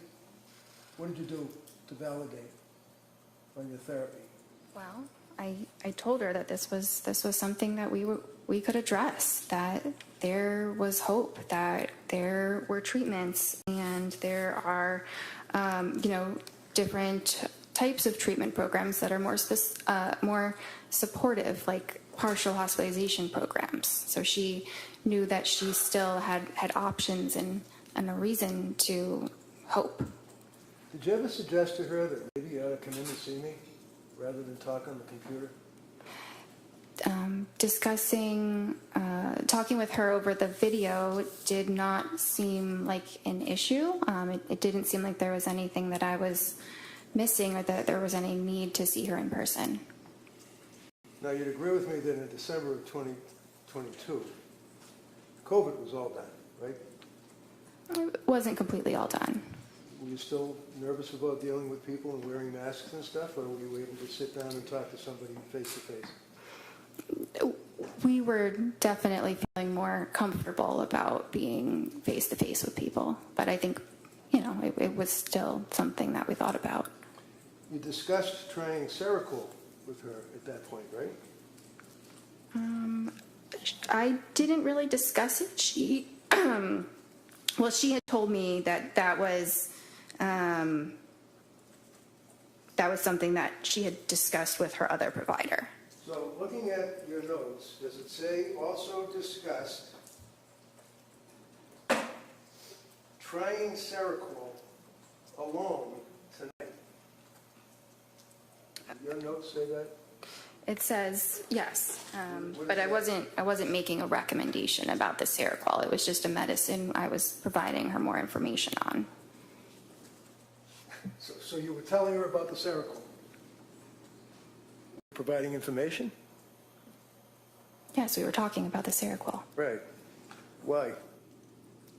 because her other provider had recommended that she started it. What is Seroquel? It's an antipsychotic.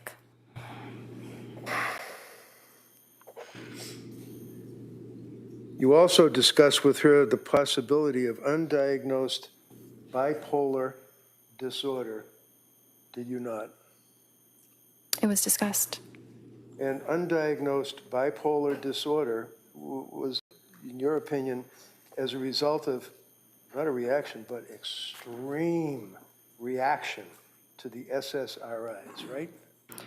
Not as a result of the SSRIs, but that Does your note say, and I quote, also discussed possibility of undiagnosed bipolar disorder given extreme reaction to SSRIs and insomnia, period.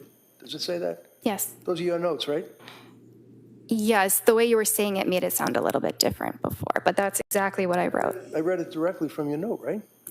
How did I make it sound different? I don't know. It sounded different the first time you said it than the second. So did she have bipolar? No.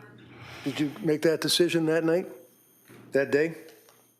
I assessed that with her pretty much every time that I saw her, and she never had mania.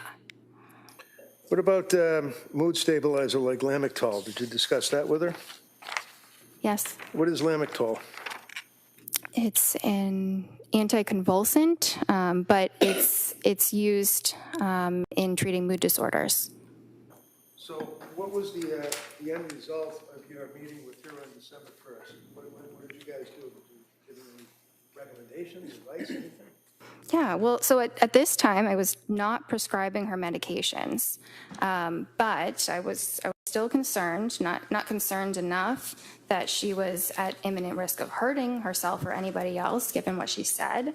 But we had a plan for her to pursue a partial hospitalization program. Where was that? Well, the one that I had recommended was HRI. What is that, HRI? It's a hospital in Brookline. And did she ultimately go to another hospital? She ultimately went to the Women and Infants Hospital for one day. And those are the records that you didn't get, right? Correct. Okay. And you decided that she did not have bipolar disorder because, in your opinion, she did not meet, and I quote, the criteria, right? And that would be the criteria in the DSM, right? Yes. And the DSM, of course, is the Diagnostic Statistical Manual, Roman numeral 5R, meaning text revision, right? Yes. Is that what you were using back then? Would be this thing here? DSM-5, TR? Just the DSM, right? It's like a cookbook, right? It's more of a guideline that we use to, to help us in our treatment, but it's not the psychiatry Bible that people sometimes think that it is. Right. Hypomanic bipolar disorder, how many days does that require under the DSM? A hypomanic episode lasts for at least 4 days. And is that per the DSM? Yes. Remember on Friday, you said that the most important criteria is 7 days with continued high energy levels? Yes. So is it 7 days or is it 4 days? And who says? Well, mania is 7 days. Hypomania is 4. Discussed again, with her on December 1st, and that would be the Lemaitre sheet, right? Yes. And do you know in your records that she indicated that she was really struggling? And it was as a result of that you recommended that hospital program, correct? Yes. You agree that she had, in your opinion, a severe mental disturbance at that point that was manifesting itself? She had a maybe moderate heading towards severe. Moderate, heading towards severe mental issue, okay. You'd agree with me that she had increased anxiety, right? Yes. She had very, very increased depression, right? Well, she did. She said Okay, so is your since the answer yes? Remeron. Just answer yes or no. I'm sorry, I was just trying to check the record. Okay, you can check the record all you want, but if I ask you a question respectfully, can you just not go on and ramble? Answer yes or no, that's all. It's sometimes impossible to do that. Oh, There's Listen, here, if you can't answer yes or no, just say you can't answer yes or no. If you can answer yes or no, answer it yes or no. That's how we do it, all right? okay. Thank you. Now, mental issues like anxiety that was diagnosed, the depression that was diagnosed, and the fact that she indicated yet again that she was close to suicidal ideation, quote, worried about suicidal thoughts, but you indicated that she wasn't suffering from suicidal ideation on that date. Is that fair? She denied it. But she told you that she was worried about suicidal ideation and having suicidal thoughts, right? Well, this was the time she said she was worried that she was close to having suicidal thoughts. So did you ask her what does that mean? Does that mean that she's standing at the edge of the stairs and she's thinking about falling down the stairs or what? What does that mean, I'm close to suicidal ideation? So I asked about that, and that's when she said she described it further as using the word hopeless.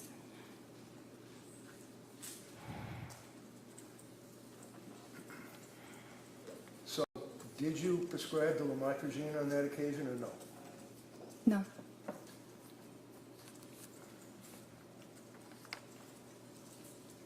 On December 16th, that's the next appointment she had, right? Yes. That'd be 2 weeks later? Right? Yes. She was still not well, correct?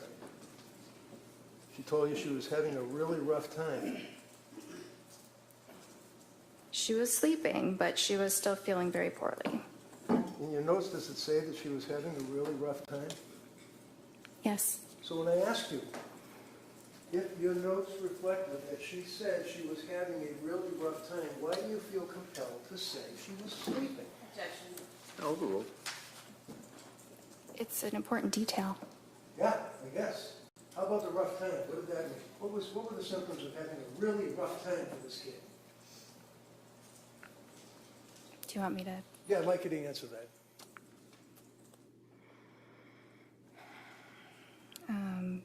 So finally works, referring to the Valium and quetiapine, but very depressed during the day. No motivation, some SI. Do you want me to continue? Sure. Went to MGH emergency room for SI, declined inpatient, feeling hopeless, no intent or plan, and feels like depression related to Seroquel. Okay. Now that's the question on Friday that, well, strike that. So what was the SI, suicidal ideation? Yes. And can you read that back to me again? What did she say about SI? So that when she went to the hospital, she went because she had no motivation, some SI. Some SI meaning that she had some suicidal ideation, right? Yes, Yes? in her words, yes. Yeah, in her words. As opposed to thinking about having suicidal ideation or worrying about suicidal ideation. She actually indicated that she had suicidal ideation, right? I can't answer that as a yes or no. Well, it's in your notes that she said that, right? Yes? What is in my note? Do you understand my question? I'm a little bit confused right now. Can you repeat what your question is? Sure, of course. We've spent some time talking about thinking about suicidal ideation, worrying about suicidal ideation. Now, saying she had suicidal ideation, right? She said yes. Well, this is the only source of information that you're getting, apparently, is what she's telling you, right? Yes. So what suicidal ideation did she have? Was she thinking of cutting her throat? Was she thinking of throwing herself off a building or running up in front of a car? What? No. What was she thinking of? So I asked her those important follow-up questions, and Like that's so what do you mean when you say I'm feeling suicidal? Okay. And that's when she said it means I'm feeling hopeless. And then I asked, do you have intention of hurting yourself? Do you have a plan for hurting yourself? And she denied those. And that's where you left it? I mean, I'm sure more was said, but that's the most important part of that clinical encounter. And did you give a therapy by the computer on that date, too? Yes. What did you do for therapy about her suicidal ideation and saying she wanted to kill herself? Well, we explored what that meant, and what to do if you're feeling that way. To do what? Call 911? To go to the emergency room. Did you discuss prescribing Seroquel to her, or was she getting Seroquel? Did Seroquel enter into your discussion at all? We talked about it. I was not prescribing it for her. What is Seroquel? That's an antipsychotic.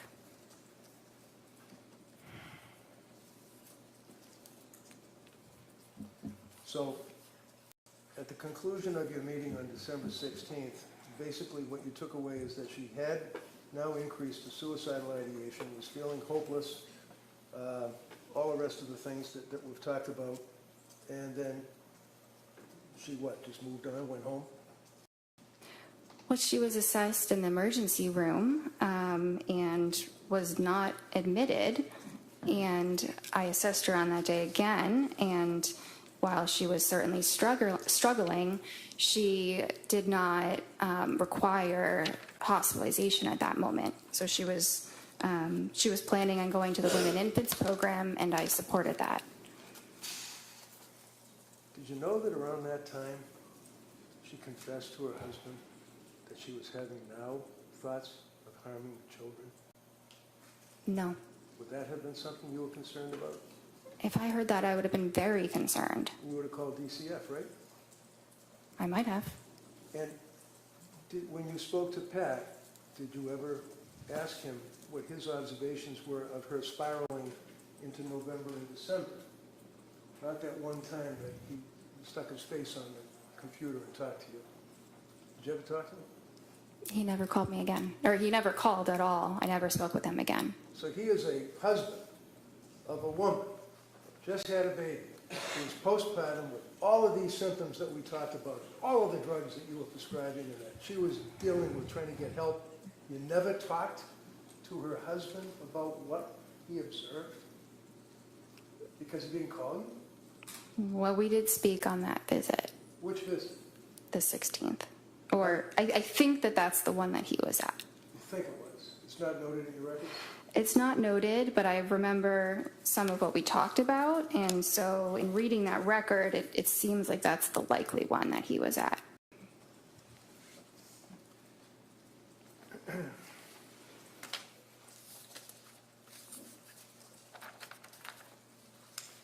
December 16th, on your objective findings, you note that her mood was depressed, right? Yes. And what does that mean? Did she just say, I'm depressed, or did she give you symptoms? I mean, you checked the little box. Yeah. Yeah, it means she's saying that she's depressed. Okay, so you're the doctor. You checked the little box. What did your patient tell you about her symptoms that she was depressed on that date? Was she crying? Was she able to get out of bed? Was she worshiping at the porcelain god? What was going on in her life? She said she was having a really tough time. Her affect was flat, right? Yes. And again, depressed. You check it off twice. One under mood and one under affect, right? Yes.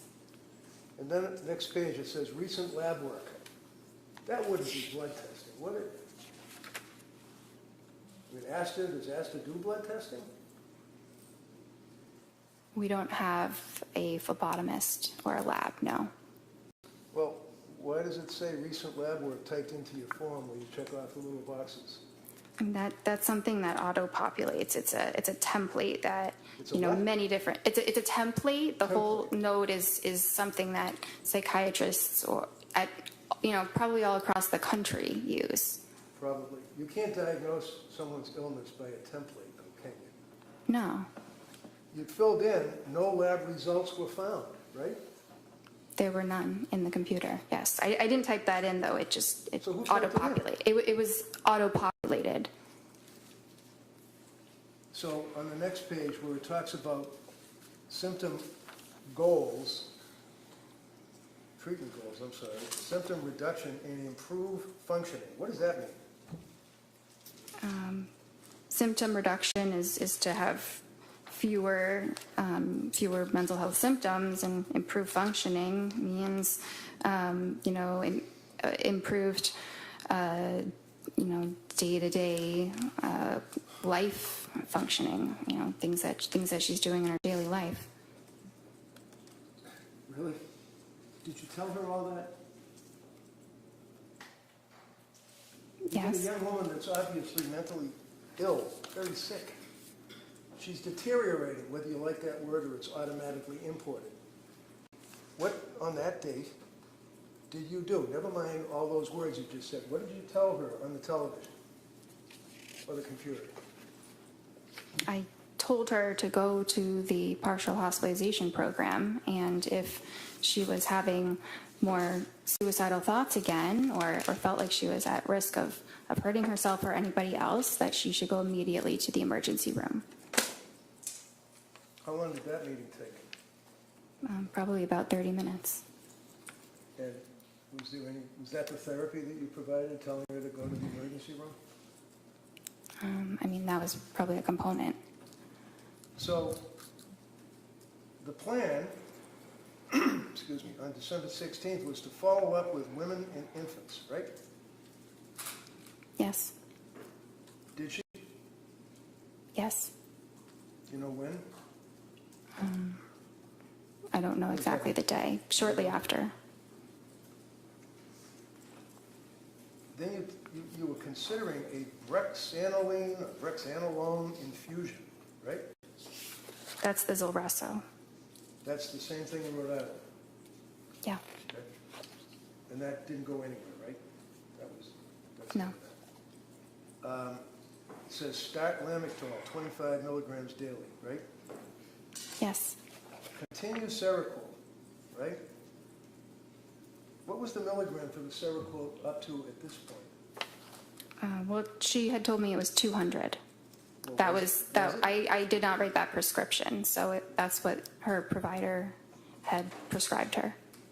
Okay, so you can ask somebody to show me the pill bottle. You can ask somebody to show me the CVS receipt. You can ask somebody that you can call to verify, right? I could. Yeah. But anyway, she said that she was on Seroquel 200 milligrams, right, and had stopped with Valium, right? Yes. And then you go on with that form thing saying if you have urges to harm yourself or others, you got to call 911, crisis hotlines, and everything else, right? That's the next two paragraphs that are in that report, right? Yes. Was her mother and father still staying with her on December 16th, if you know, with Pat and the kids? I'm not sure. Did you ever ask anybody other than her how she was doing? I asked her husband when he was at the appointment. Yeah, that's the other appointment. How about now? We're talking December 16th into the month of December. Did you ever ask anyone how she was doing? Well, I think he was at that visit. You think he was at the visit? How did he tell? What did he say to you about how she was doing? He said she wasn't doing well. She's got an objection. Good. Right. Objection. Overruled. Go ahead. He said she wasn't doing well. Anything else? Yeah. He felt that it might have been, his opinion was that it was related to when she started the Seroquel. He basically said you guys are turning her into a zombie, right? Objection. Those are the words? Overruled. I don't have that written. He may have said that. Does that kind of hit you, though, that you might remember that? You might have been, as some people worry about suicide, you might be thinking in your brain that he did say you're turning her into a zombie. Possible. It's very possible. Excuse me. Next meeting after the December 16th, was it? Is it Yes. December 16th? Is that what we were just on? Yes. Okay. The next meeting was January 6th? Yes. Okay. And how does this happen? Does the patient call? I know you don't set up these appointments. Somebody has to deal with somebody in administration or whatever. But do you, like, on December 16th, say to Lindsay, call me or set up an appointment for January 6th, or do they have to do it themselves? So at the end of an appointment, I typically will schedule their next appointment. So did you schedule January 6th? I think that one she scheduled herself. Yeah, that was the day after she got out of McLean, right? Yeah, usually the hospital coordinates the discharge appointment. Well, if I tell you that, in fact, the hospital told her to set up the appointment, and that within an hour, she set up the appointment. Is that in your notes? It's not in my notes, no. Do you remember that? That was a pretty big deal. She was in McLean locked wards for 4.5 days, right? Yes? I mean, she's your patient, and she's really gone downhill bad, right? Yeah, she wasn't doing well. And she admitted herself to the locked wards at McLean, right? Yes. And what was the diagnosis at McLean? I believe they diagnosed her with major depression. Did they recommend any medication? They took her off of the Seroquel. They took her Off of it. off. Okay. So did you look at the McLean records? Yes, definitely. And those were imported easily because you're part of the same structure or whatever? No, but after someone is hospitalized, the hospital usually faxes it to their doctor. All right, so if I tell you that the McLean records are really pretty voluminous, that's not what they fax. They fax you like a 2-page discharge summary, right? Yes. You didn't get that by fax, right? No. So what did McLean tell you? Look in your notes.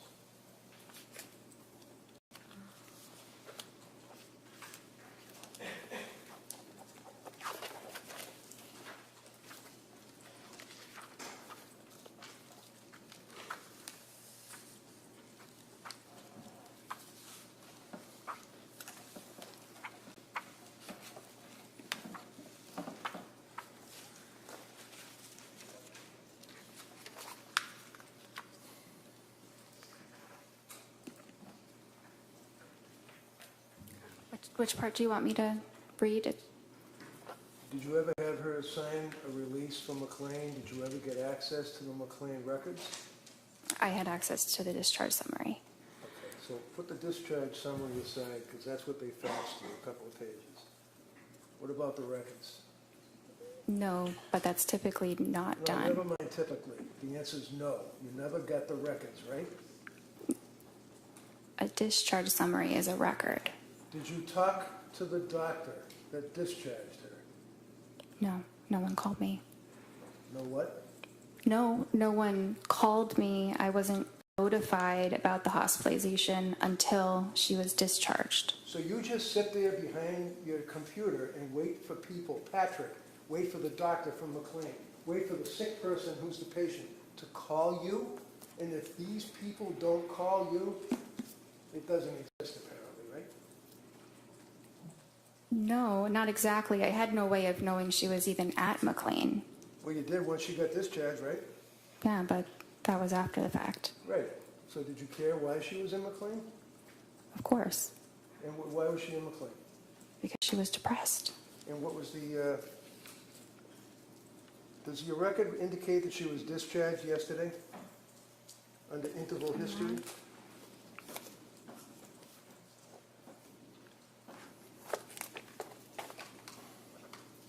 Yes. And discharged from where? Well, I said MGH. Is that Mass General Hospital? Yes. And she was currently on trazodone? Yes. She indicated that the goal was to come off Seroquel, Yes. and she described herself as still being very numb. Yes. She couldn't sleep, right?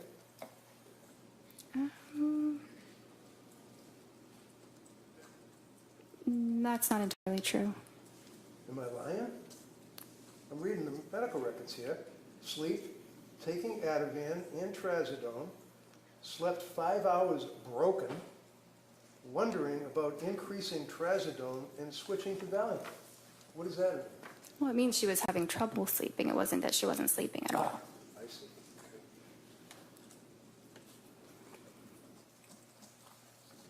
So was the trazodone increased at that point? Yes.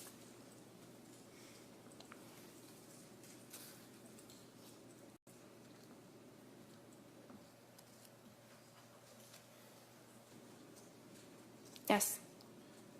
How about on January 9th? Did you see her through the computer or whatever then? Yes. And did you prescribe medication to her on that date?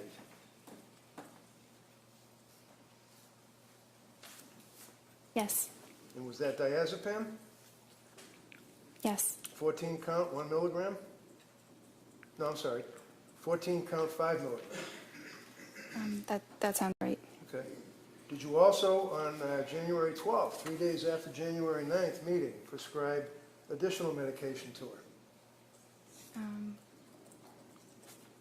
I'm not sure. I don't have a record from January 12th.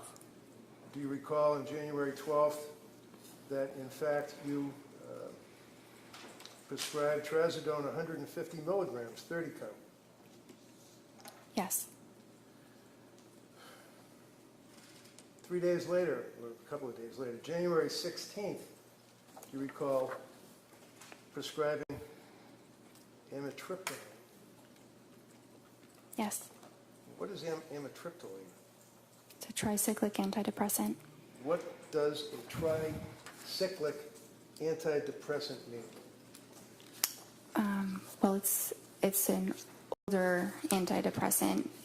It's called a tricyclic because it has 3 rings. If you look at the chemical itself, like a tricycle, but it's an older but efficacious medicine for depression and anxiety as well as insomnia. On January 16th, look at your interval history. She indicated to you that her mood was very low, no motivation, Yes. numb, Yes. able to force herself out of bed, taking care of basics, eating, concentration fine, caring for baby, bonding feels forced. Is that what she told you? Yes. Through the computer, right? Yes. What did that tell you? Were you concerned about this woman postpartum well within the year from the CDC at that point with these symptoms that she's telling you about? I was concerned that she was depressed. And in all of the times that you spoke to her, you'd agree with me that she appeared to be honest and forthright, telling you what she felt, right? That's what I thought she was, yes. Do you have any reason to think that she was lying to you? No. Diazepam taper on January 16th, 5 milligrams last 2 nights, slept for 4 hours, and then a light sleep, maybe 2 hours, stretches.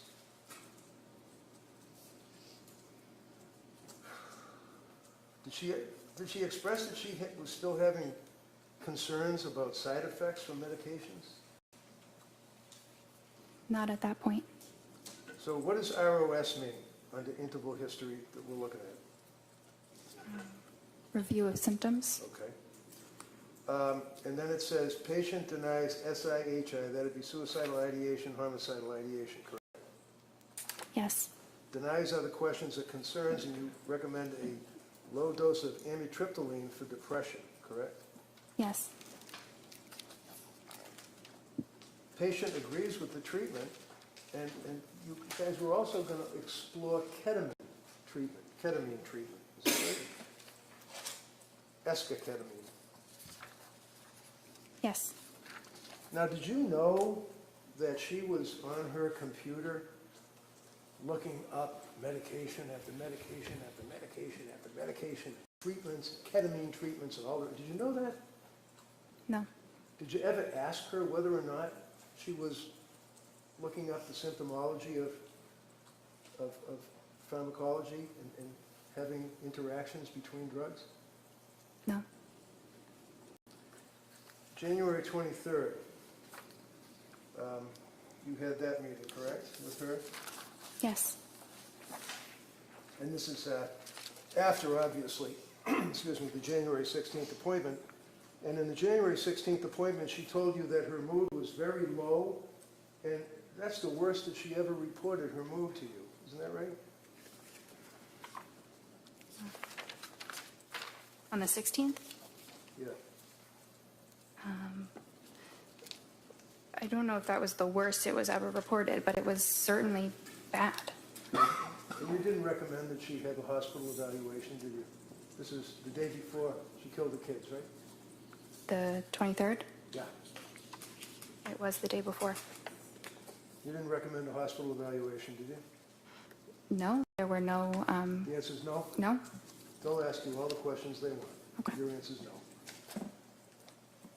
January 23rd, Friday, you testified that she said her mood was depressed, and you noted that her affect was depressed and flat, right?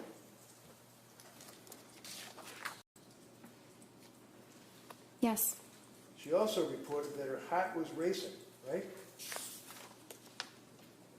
Yes. She had no motivation, is what she told you, right? Yes. She told you that she had been feeling, numb and no emotion for 17 days straight, is what she told you, right? I'm not sure about 17 days straight, but that's how she was feeling. You didn't reach out to her mother and father at that point? They didn't call you, I guess, right? No. And Patrick didn't call you at that point, right? No. So she's sitting in front of her computer, getting help from her doctor on January 23rd. And what did you do? Well, I thought about how I could best help her, the medicines that she'd tried and what her current symptoms were, and it made sense to slowly titrate the amitriptyline so that we could get her to a dose that reduced her depression so that she would feel better. But you increased the amitriptyline. Yes. That pushed you over the edge, didn't it? I don't think so.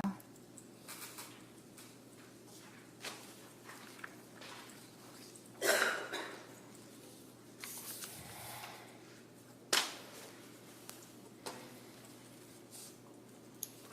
all I All right, members of the jury, we're going to take the afternoon recess at this time, all right? Court, all rise. Jurors, please kindly close your notebook.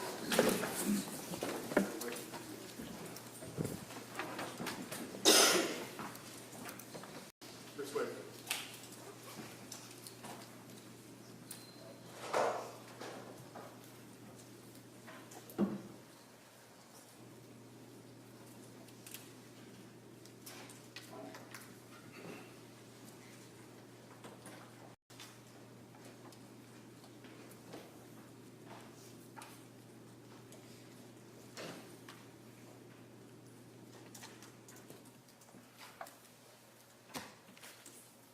Jurors are next to the quorum. This court's in session. Doc, you may take off from the stand. Counsel, anything we need to discuss before the break? had. No, Your Honor, thank you. All right, so we'll be in recess on this matter at this time. Well, all right.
This court's now in session. Please be seated. Your Honor, for the purpose of the record, we return back to the trial of Commonwealth versus Lindsay Clancy. All parties are present, including the defendant and including the 18 jurors. All right, thank you, Madam Clerk. Commonwealth, redirect. Thank you. Good afternoon, doctor. I apologize for my voice. If you can't hear me, just let me know. Okay. You were asked on cross-examination about your residency. At that point, you were already a doctor, correct? Yes. And during your residency, that was a 4-year period, correct? Yes. And you were saying that you treated patients during that time. Is that correct? Yes. Was there someone with you while you treated these patients telling you what to do and how to handle them? No. Were you alone responsible for the evaluation, diagnosis, and treatment of your patients? For the most part, but if I had questions or, needed to talk it through, I had help. And approximately how many patients did you treat during those 4 years? Thousands? And those were all psychiatric patients, correct? Yes. You said approximately 50 of those patients were patients dealing with postpartum depression or some postpartum issues, is that correct? Yes. You also said you had some specialized or specific training in that area. Can you describe that for us?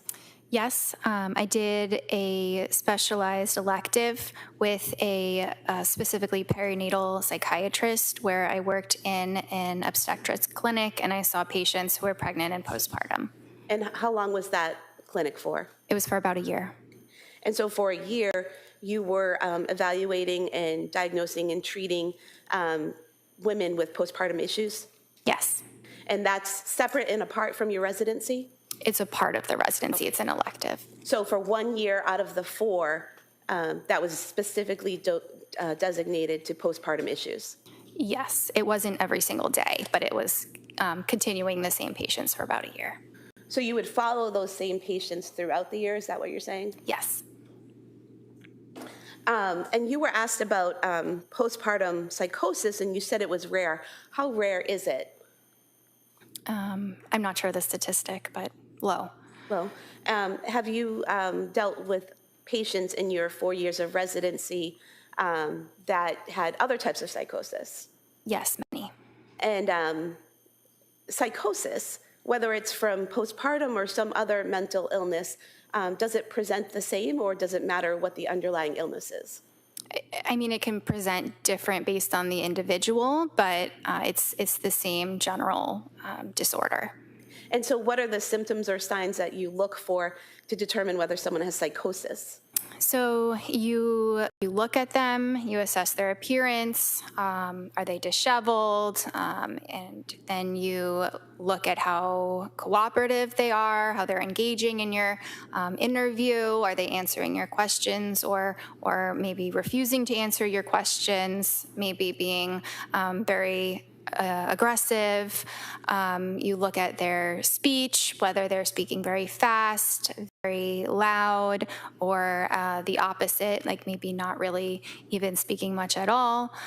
You look at what their thoughts are like, and we assess thoughts by what they're saying. That's how we know what people are thinking, and whether what they say makes sense linearly, or whether someone's jumping around and you can't follow them.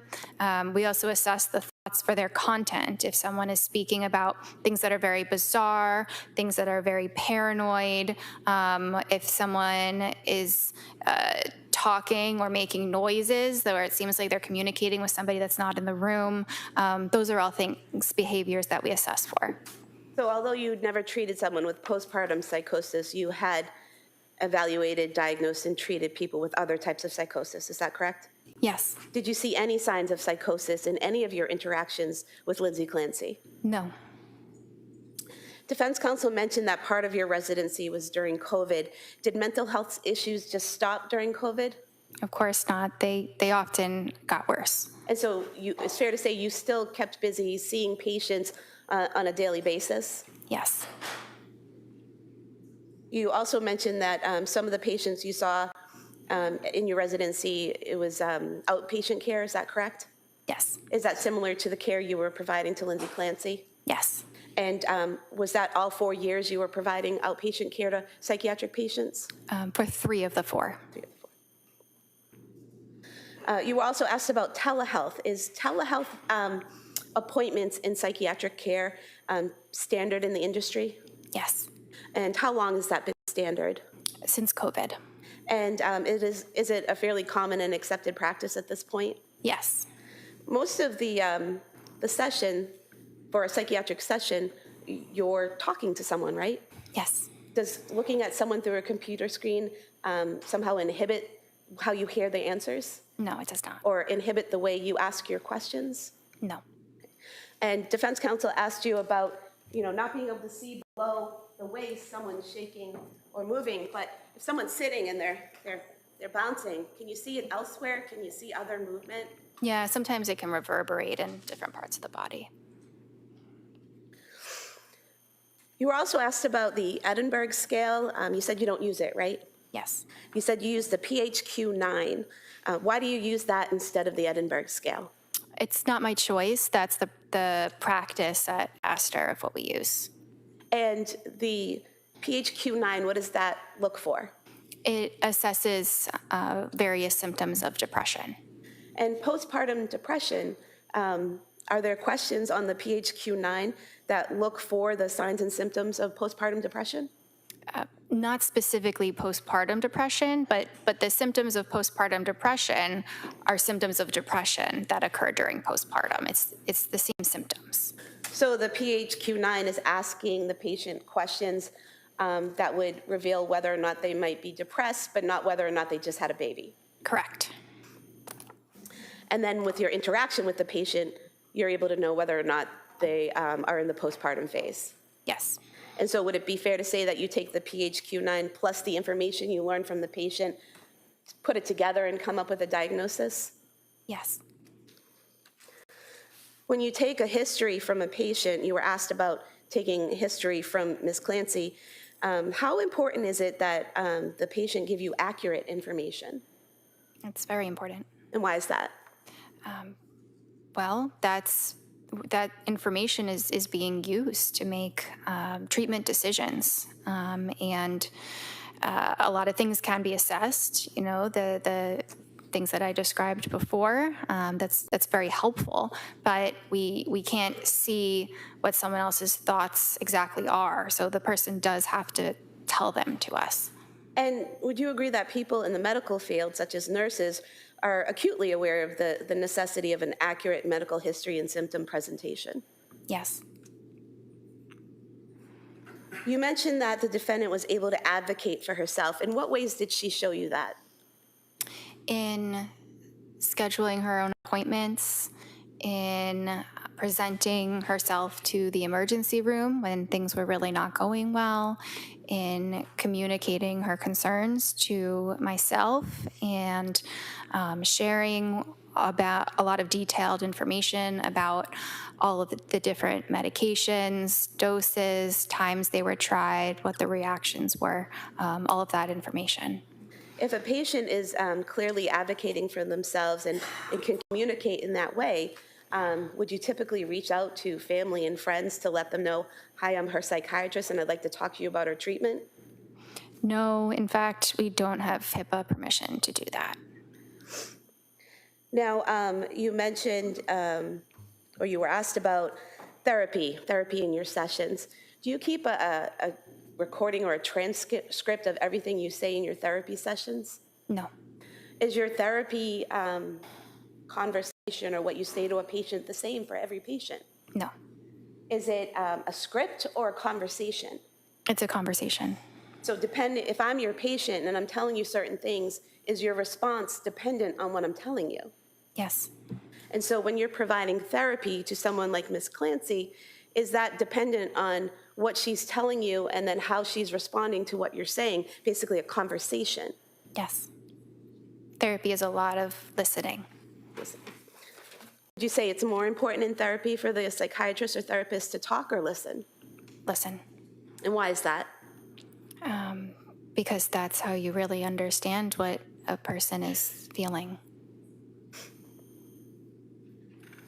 Now, is it accurate to state that in every one of your sessions with Ms. Clancy, you told her about individual therapy and encouraged her to attend individual therapy? That was the treatment recommendation each time. I'm not sure if I explicitly mentioned it each time, but I did many times. And you, in fact, wrote it on the work form that we talked about previously on page 104 of the records. It lists, was the patient referred to other healthcare providers for evaluation or treatment? It says yes. If yes, state the nature of such treatments and expected duration of treatment. And it says individual weekly therapy, correct? Yes. And this is the form that the defendant asked you to fill out, correct? Yes. And you sent it back to her, and the first version, she wanted you to make some corrections on, correct? Yes. But she didn't ask you to change that portion, correct? No. And in fact, on the second version, on page 107 of the record, it still says individual weekly therapy recommended, correct, for follow-up? Yes. Would it be accurate to state that the defendant only saw Jennifer McAllister twice the entire time that she was with your practice for therapy? Yes. You were asked about Zoloft being used for general anxiety disorder. Is that a common drug used for general anxiety disorder? Yes. And why is that? Because it's effective and it's safe. You were also asked about the suicide warning on it, that there is a suicide warning. Is that for all ages? No. What ages or groups is that suicide warning for? It's really for children and adolescents.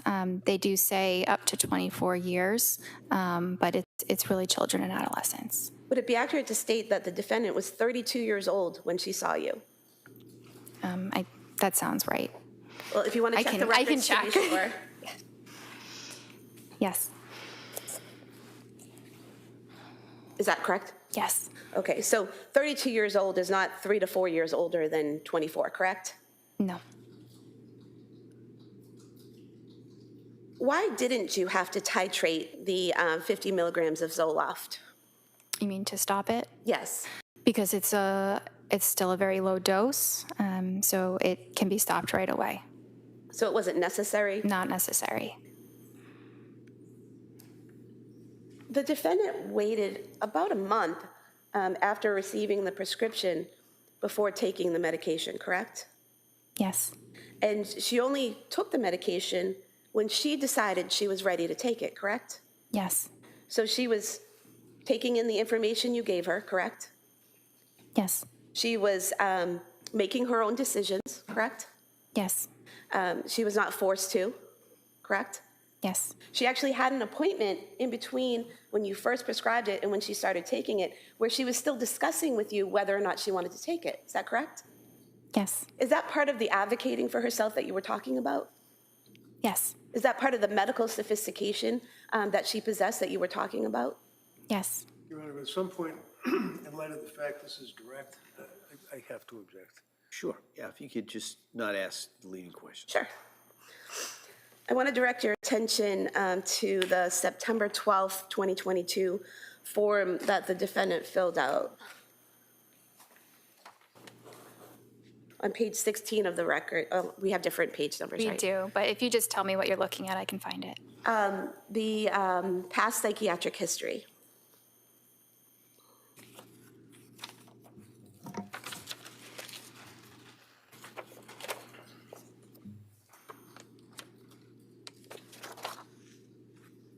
Okay. What did she tell you, Ms. Clancy, tell you about the, where it says, if yes, list the reason and dates? What did she tell you? She said anxiety, September 2013 to September 2014, postpartum anxiety, May 2020. And on the following page, under the past or current psychiatric medications, which ones did she list? Prozac, 50 milligrams, and Wellbutrin, 100 milligrams. Is there a column there that says effective, yes or no? Yes. What was the defendant's answer with whether or not Prozac was effective? Yes. What was her answer as to whether or not Wellbutrin was effective? Yes. Is there another column there that said experienced side effects? Yes. Did she check off any side effects experienced for Prozac? No. Did she check off any side effects experienced for Wellbutrin? No. Going to the October 20th, 2022 appointment.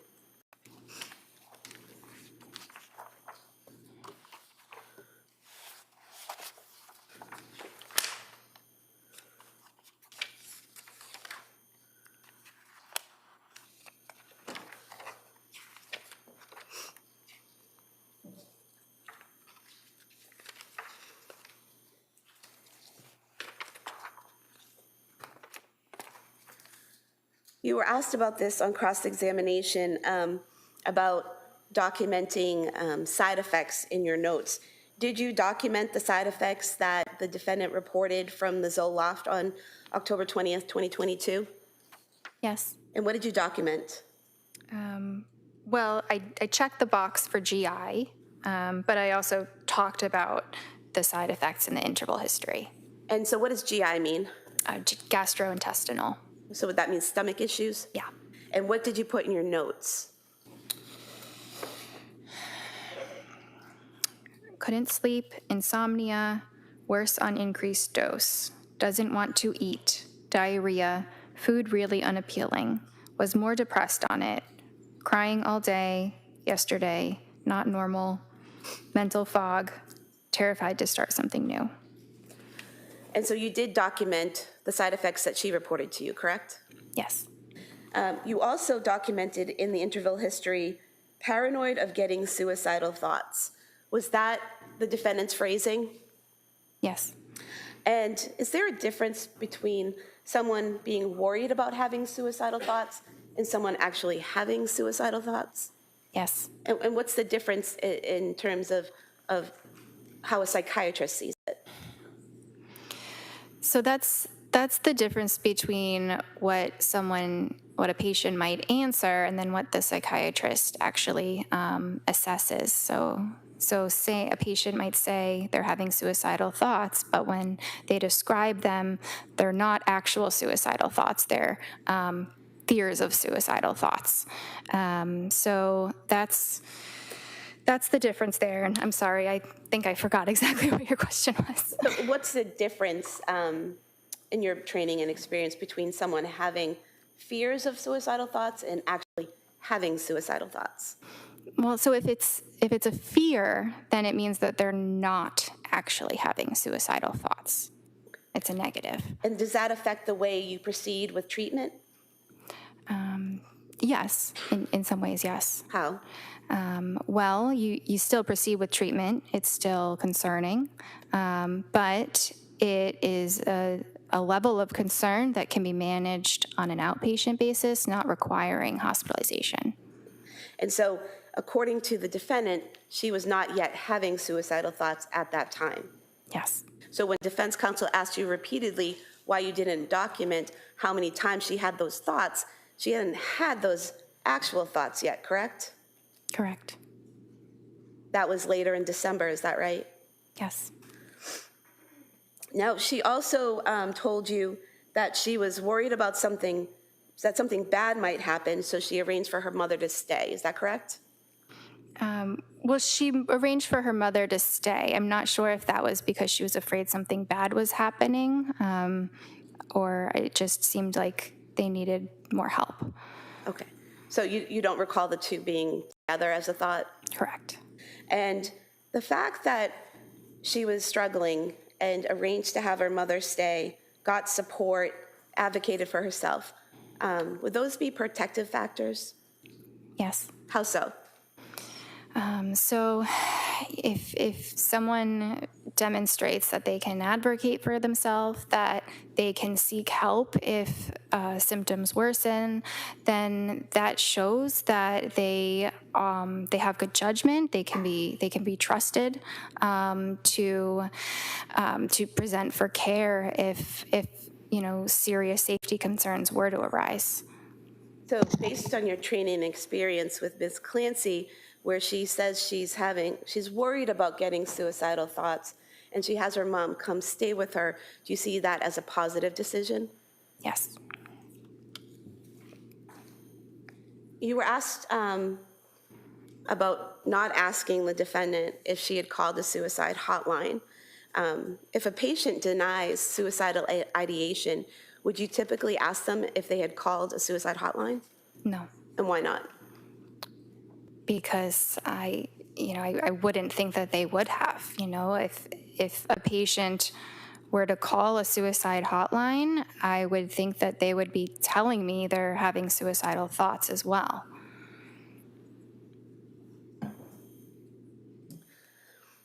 You were asked about prescribing hydroxyzine, Ativan, and Buspar.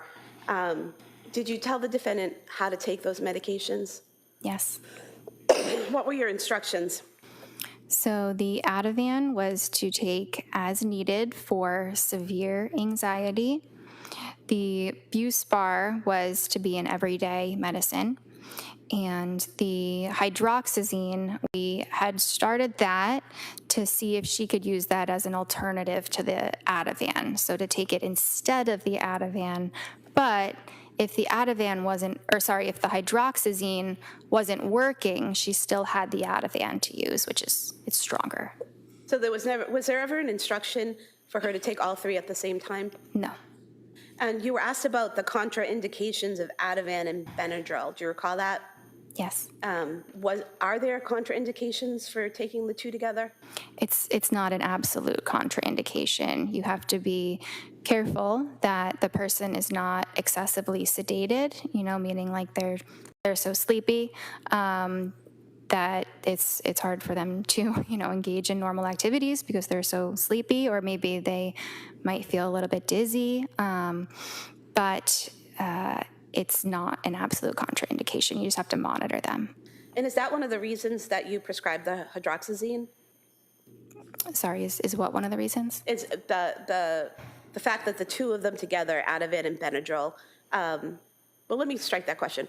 Why did you prescribe the hydroxyzine? So she had been taking Benadryl, which is not a prescription medication. It's not classically within the scope of psychiatry, but it's very similar to hydroxyzine. So I thought that, hydroxyzine might be a better alternative than the Benadryl. Okay, and I'm just going to direct you to your November 2nd, 2022 interval history.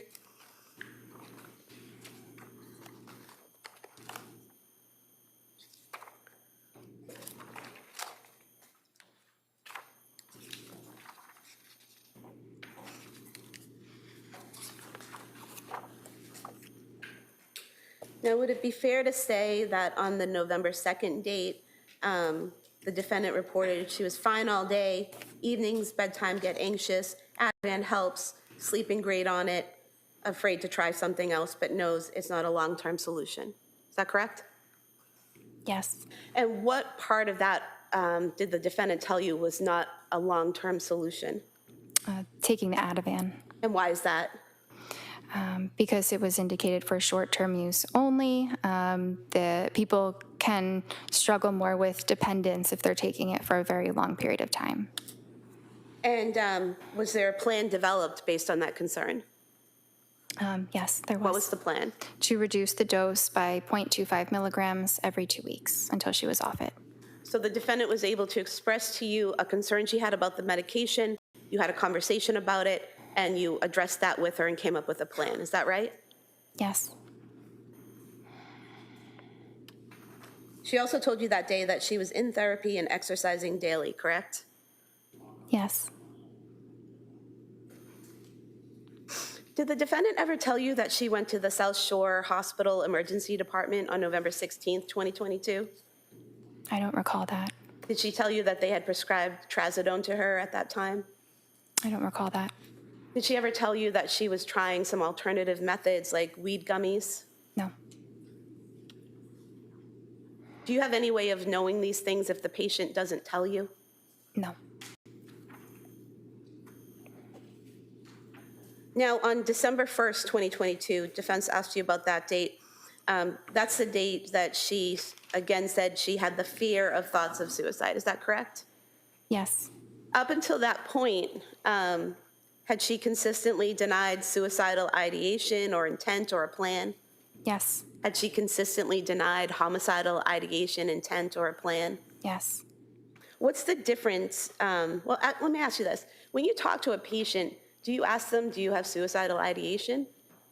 Not usually. What do you, Not in that way. how do you get that information from them? What types of questions do you ask?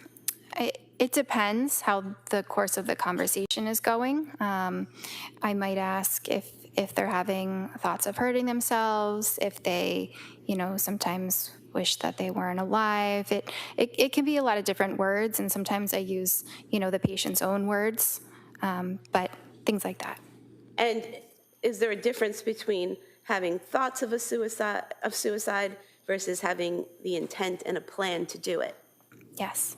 And are there different types of treatment or things that you would do if someone has intent or plan to do it? Yes, that would generally require hospitalization. And so if Ms. Clancy had told you she had thoughts of hurting herself, or actually, strike that, if she told you that she had a plan to hurt herself or a plan to hurt her children, would you have moved to commit her? Yes.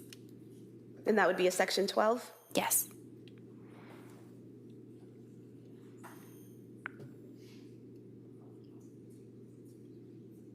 You were asked about the October 31st therapy session with Jennifer McAllister, and I know you weren't present from that, you're just going from the records.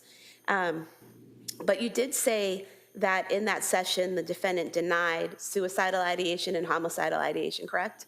Yeah, that's what's documented. Would there be any reason, based on your training and experience, to do that further suicidal intent assessment?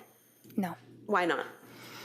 Because if someone is denying suicidal ideation, they're just going to deny every other detail about suicide. That further evaluation, is that very specific questions about planning for suicide, how you do it, all of those things? Yes.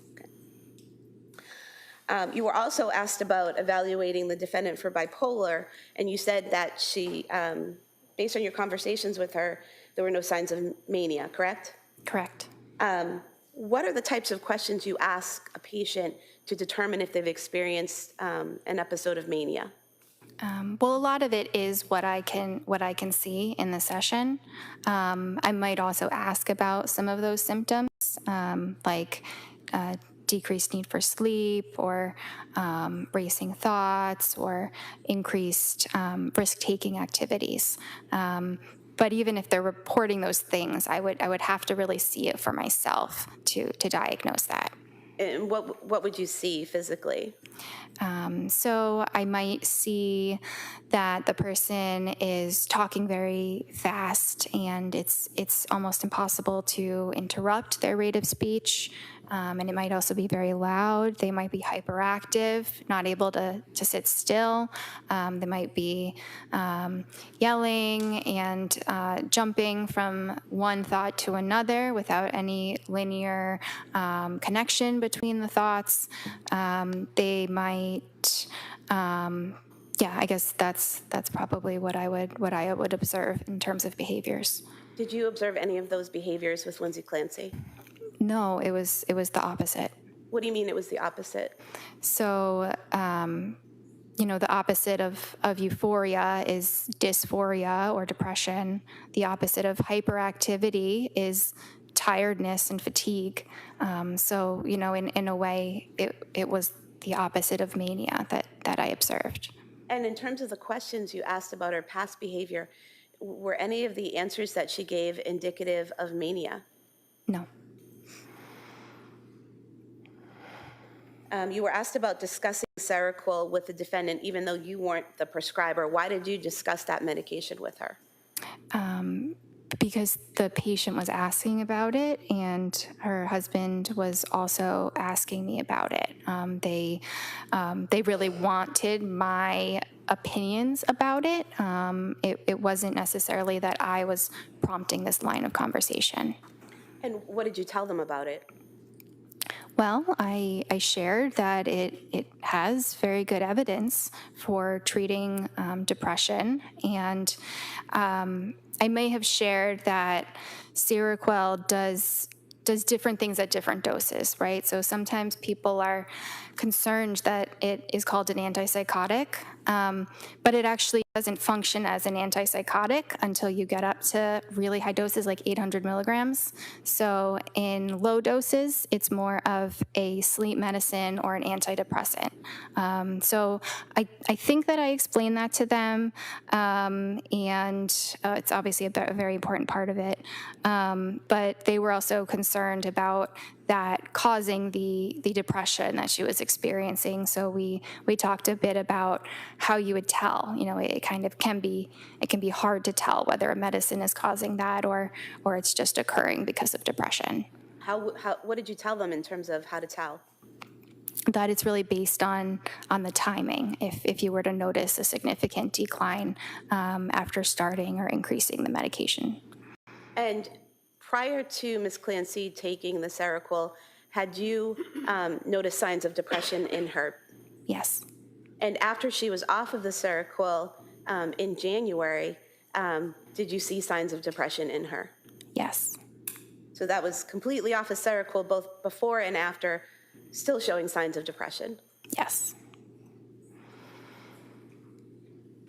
During January, the defendant told you she had trouble getting out of bed? Is there a specific visit? I think it was right after she got out of the hospital. Maybe your first or second visit with her.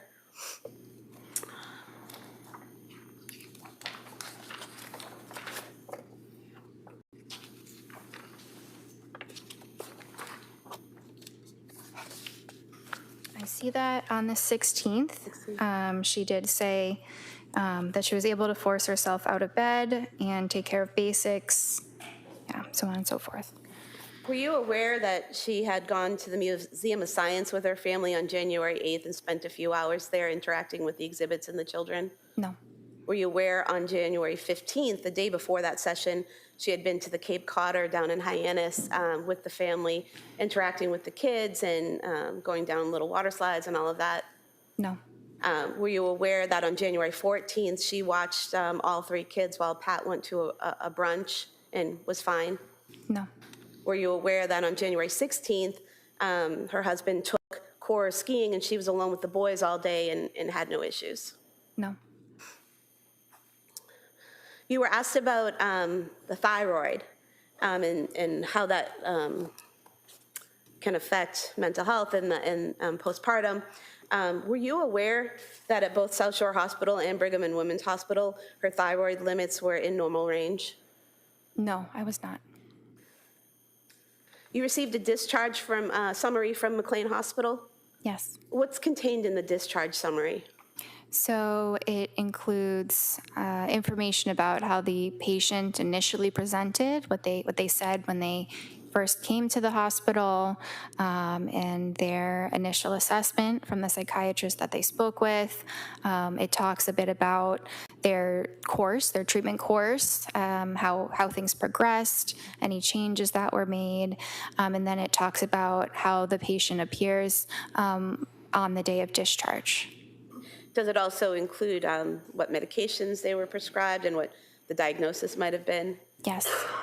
And was that sufficient in terms of your review of the information that you needed for you to know about your patient at that time?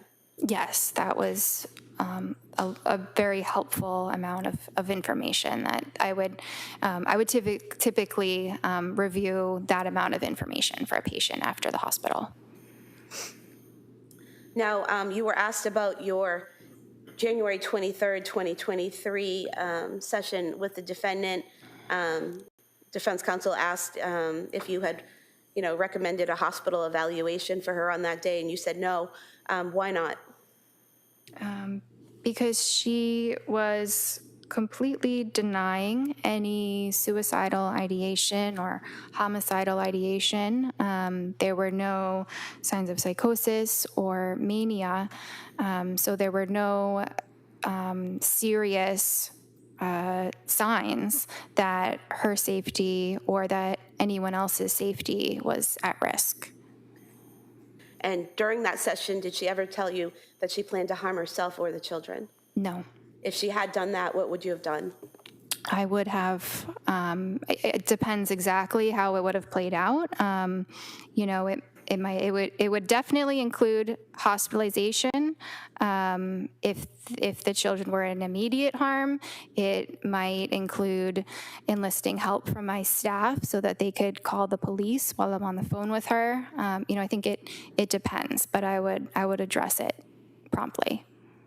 You were asked by defense counsel about the amitriptyline that you prescribed on January 16th, 2023. That initial prescription was for 10 milligrams, correct? Yes.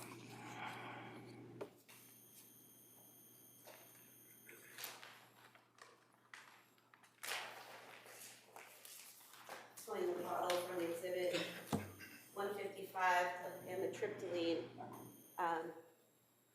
Would you agree with me that this shows that the prescription was filled on that same day, January 16th, 2023? Yes. And out of this pill bottle here, there were 30 pills in this prescription, correct? Yes. And there are 8 pills missing from this bottle. So filled on January 16th, 16th, 17th, 18th, 19th, 20th, 21st, 22nd, 23rd would be 8 days, correct? Mm-hmm. And on the 23rd is when you said she could raise it to 20 milligrams? Yes. So if there are only 8 pills missing, she never took that additional dose, correct? That's what I would think based on what you just said. So the amitriptyline, increasing it from 10 milligrams to 20 milligrams, wouldn't have pushed her over the edge, correct? Well, if she didn't take 20 milligrams, then that's correct.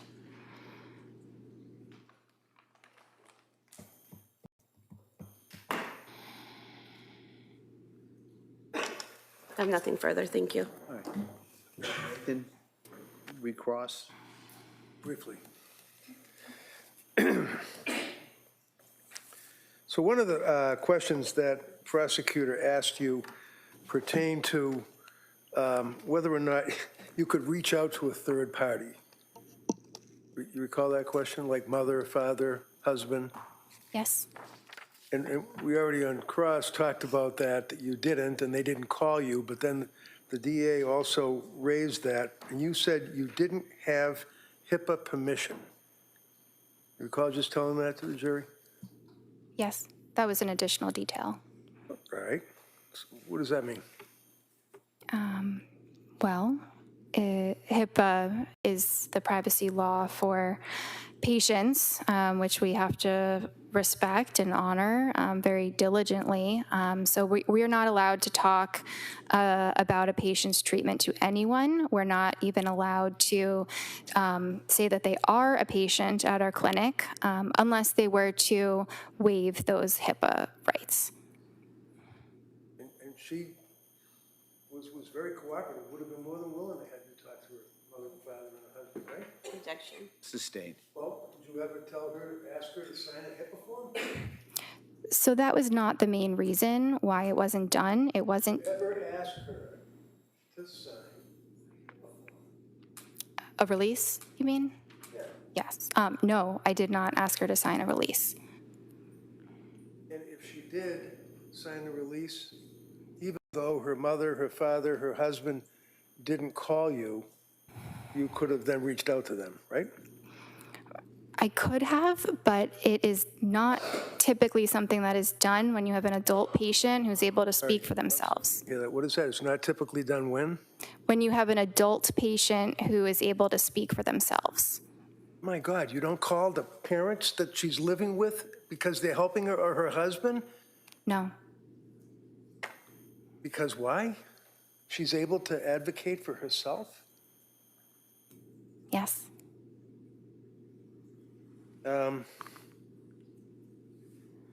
Prosecutor yet again raises the issue of the marijuana. Do you recall that question? Yes. She wasn't smoking marijuana, was she?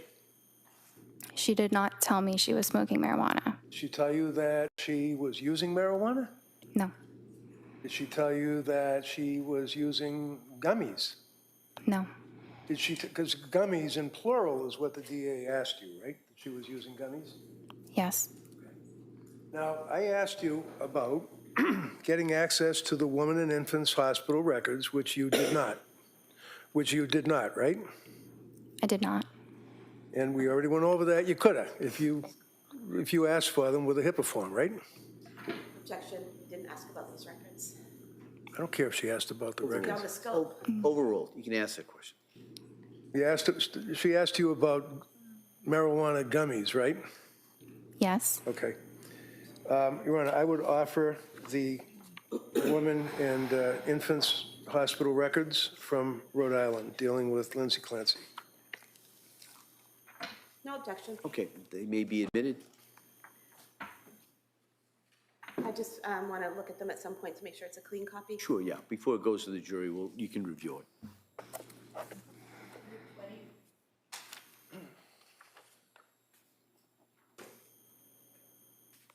And it's important for it's important for a patient to be forthright when asked questions by their provider, right? Yes. And you always, in your opinion, found her to be forthright, right? Yes. If I could approach you with Exhibit 220, excuse me, and see the second paragraph, it begins in the middle of November. Could you read that first sentence? In the middle of November, she tried taking a marijuana edible to help her sleep, which caused her to have increased anxiety and palpitations. So the records, if you had obtained them, you would have seen that it was not marijuana, it was not gummies, plural. It was one gummy that she tried, and it didn't work out, right? Based on what I just read, yes.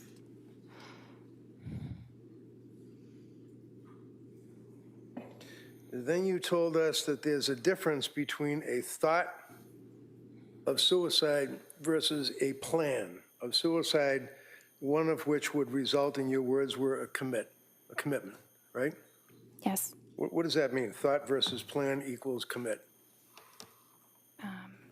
A suicidal plan means that they are, they know exactly what they're going to do to end their life, what they're going to use, maybe when they're going to do it, they've researched it, and that presents an immediate threat, and that is something that would require hospitalization. District Attorney had asked you also about the thyroid levels, and you indicated, or she indicated that they were in the low range at Mass General Hospital, Reed, is that correct? I thought she said they were normal. Oh, I thought she said low, but normal or low, MGH, Mass General Hospital, right? Sorry, what's the question? District Attorney asked you whether or not they were thyroid reads. Do you remember that question? She said her thyroid had been My tested. question now is, do you remember that question that she asked you that you answered with no problem? Yes. Okay. And your response was that, my memory, as jurors it counts, that it was low reads, MGH, and South Shore Hospital. Is that right? I thought she said that it was normal, or within normal limits. Almost fine. We'll go with normal. So your memory is that there were thyroid blood level reads of Lindsay Clancy from 2 healthcare providers. Is that correct? Yes. One would be Mass General Hospital, right? I don't remember exactly. I think she said yes. I think she said Mass General. Okay. Do you remember where the other hospital healthcare provider was? It might have been South Shore. Do you know what date those were? No, Those are old reads, weren't they? I don't know. One of the things that the district attorney asked you about on a number of occasions that seems to be important is if the person that you're treating has, I guess, what do they call it, pressured speech? Yes. And you told us repeatedly that you never detected that Lindsay had pressured speech, right? Correct. I'm sorry? Correct. Looking at the record from October 21st, would you, Objection. is writing on this. Oh, all right, you know what, I'll ask her to just look at it. Might take a look at it, and if you want to get the actual exhibit, we could do that. All right, so forget all about my sloppy writing. I'm looking here on October 21st of 22, is that correct, right up there? Yes. Okay, Yes. and can you just read this paragraph here for us? No sleep last night. Falls asleep after 40 minutes. Heart racing, severe anxiety. Worrying about kids, baby, sleep. Yawns but not drowsy. Not hyper, pressured speech. What was that? Not hyper what? Not hyper, not pressured speech is what I meant. I know it doesn't say not, but that is exactly what I meant. Wait, when did you see this that you noticed that it did not say not? I don't care what it says. I know what I meant. Well, when you wrote this, you did not say not pressured speech. You said in the medical record, pressured speech, right? No. Does it say that? Yeah, the word is, Does it the say word that? not is right before not hyper, comma, pressured speech. The Right, so two what are does it- following the What does a comma mean not. to you? When you put down in a medical record, heart racing, comma, severe anxiety, comma, worried about kids, comma, baby, comma, sleep, comma, yawns but not drowsy, period.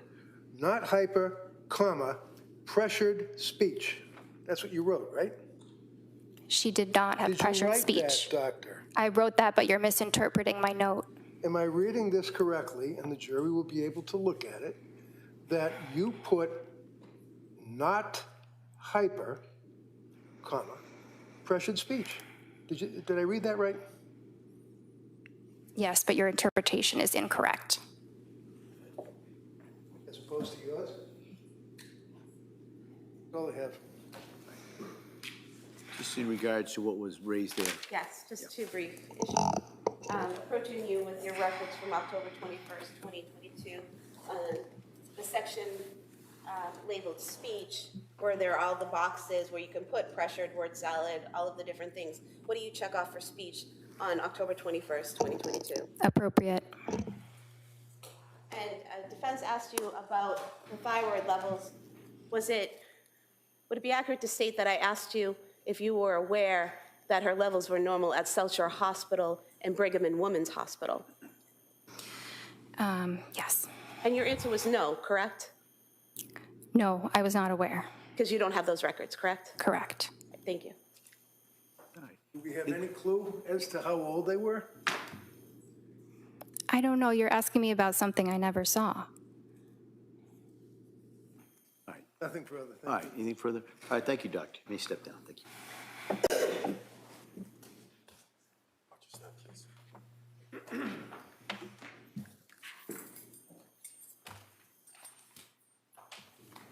Your Honor, the Commonwealth would move to submit the certified copy of the Spalding rehabilitation records. for No the objection, defendant. that's by agreement. Okay. By agreement of counsel, the Spalding records will be introduced. Exhibit 221.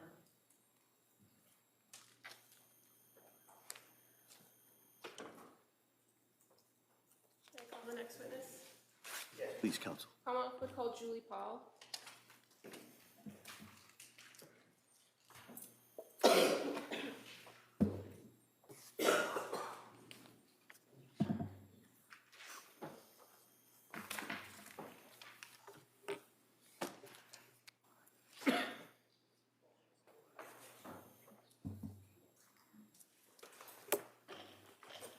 Good afternoon.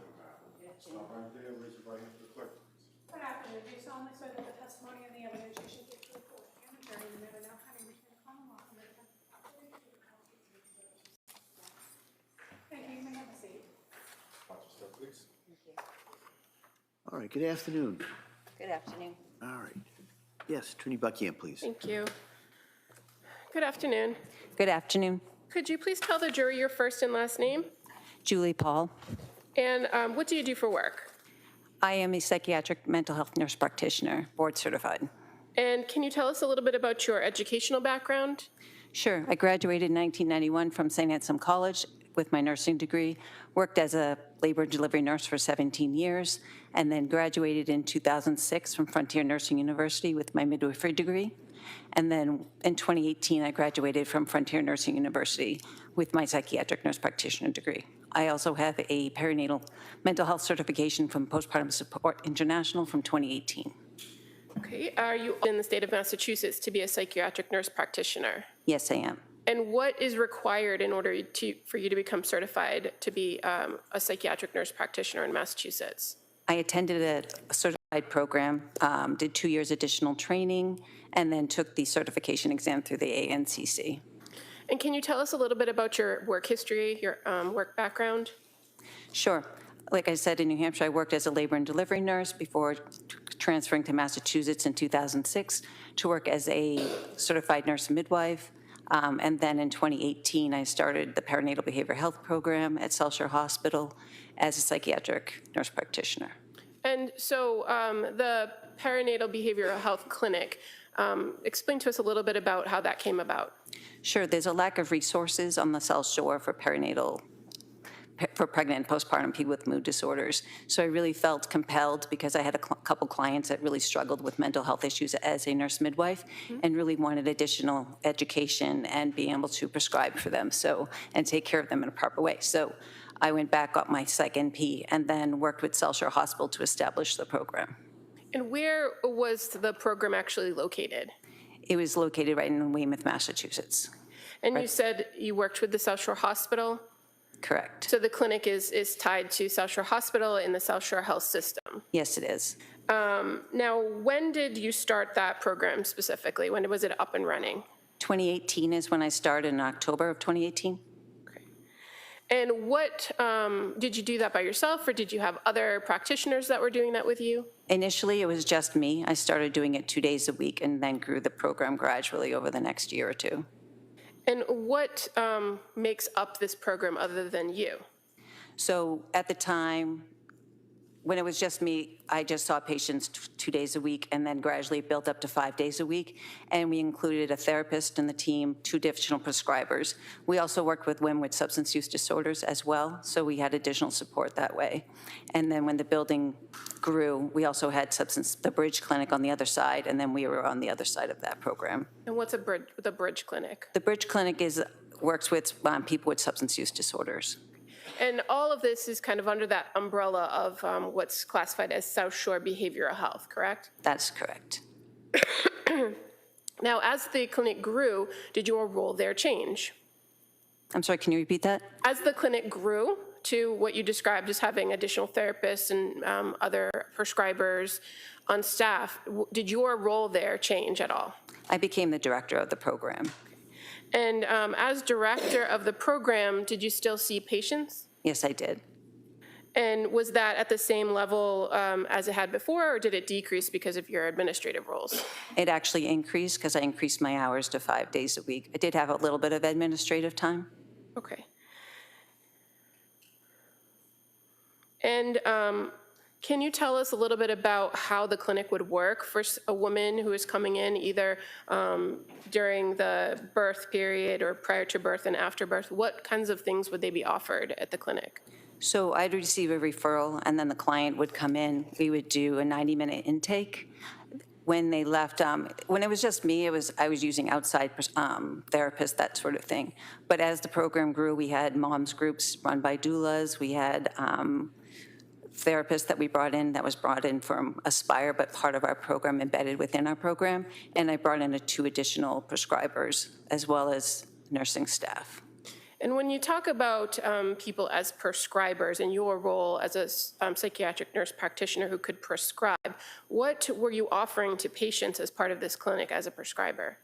We were offering the proper medication for anxiety, depression, mood disorders, really any psychiatric disorder that came in, mostly for pregnant and postpartum people up to 2 years postpartum.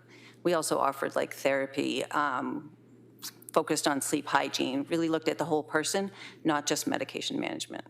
And fair to say that the medication is one piece and the therapy is another piece, and this is part of a team approach that you had at the clinic. That's to correct. address all these resources for patients. That's correct. So while you, as the psychiatric nurse practitioner, might have been a prescriber, were you also engaged in the therapy or psychotherapy? I would do supportive therapy, but I'm not a therapist.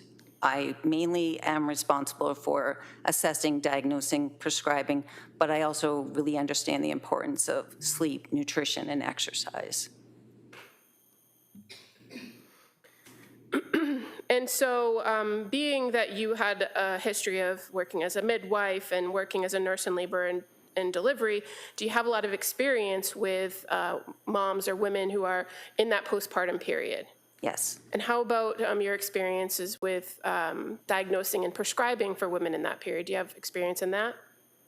In the labor and delivery realm, as a nurse midwife, yes, I diagnosed like labor and that sort of thing, and even depression, anxiety, not to the extent of higher acuity psychiatric conditions, but as a psychiatric nurse practitioner, I did.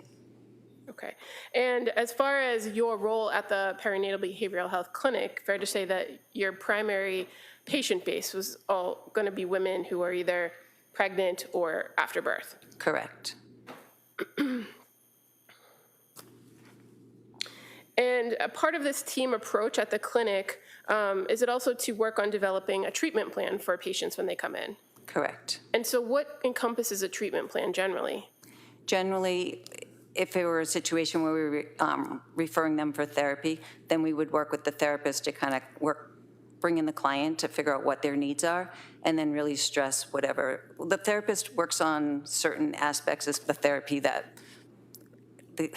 we kind of work together, but not in tandem, kind of. We talk, but not to the extent we each are in our own disciplines. Okay. And as far as the resources that the clinic had available to you, is it fair to say that there are certain types of therapy, for instance, cognitive behavioral therapy or dialectic behavioral therapy, that are not necessarily encompassed with the social workers that you work with at the clinic?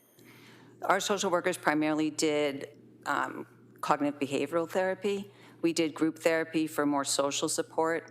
What I did mainly was just supportive therapy. Okay. And would you oftentimes, through the clinic, refer clients out to other local community providers? Yes, we would. Now, as the psychiatric nurse practitioner, does medication play an important role when you are dealing with a particular patient that came into the clinic? Yes, it does play a role. And how is it that you determine what's the appropriate medication track for any given patient? We do proper screening, and then we do a complete interview with the client, and then based on what their responses are, together we work as a team to develop the best medication options or treatment options for that client. When you say work as a team, does that include the patient themselves? Absolutely. The patient is the most important part of the team.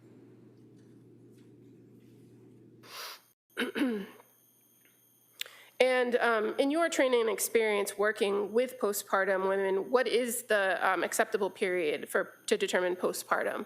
Anywhere within the first year. Did you know a nurse, or do you know a nurse named Susan Clancy? I do. How do you know her? I worked with her off and on throughout my years as a nurse midwife. And what's the nature of your relationship with her, other than the working with her? Essentially, we just worked together. When we did births together, we worked well as a team. Okay. And do you know where she worked? She worked at Telsher Hospital. On November 20th of 2022, did you have a conversation, or did you get a call from Sue Clancy? I did. She was referred to me through Nanette Landry, another midwife that I work with. Okay. And so as a result of the phone call that you had with her, did you get in contact with a woman by the name of Lindsay Clancy? Yes, I did. Was that the same day or a different day? It was the same day. And your contact with Lindsay Clancy, was it by phone or virtual or in person? It was by phone. And so what was the purpose of calling Lindsay Clancy? I just wanted to get her side of what had been going on with her history. Sue had alluded that she was struggling in the postpartum period, so I wanted to know exactly what she was struggling with to see if she'd be a good candidate for our program. So did you initiate the call to Lindsay Clancy? With the permission, I asked Sue Clancy if Lindsay had given permission, and she said she had. Okay. And in the conversation that you had with her, do you know approximately how long that phone conversation lasted? I don't recall. Okay.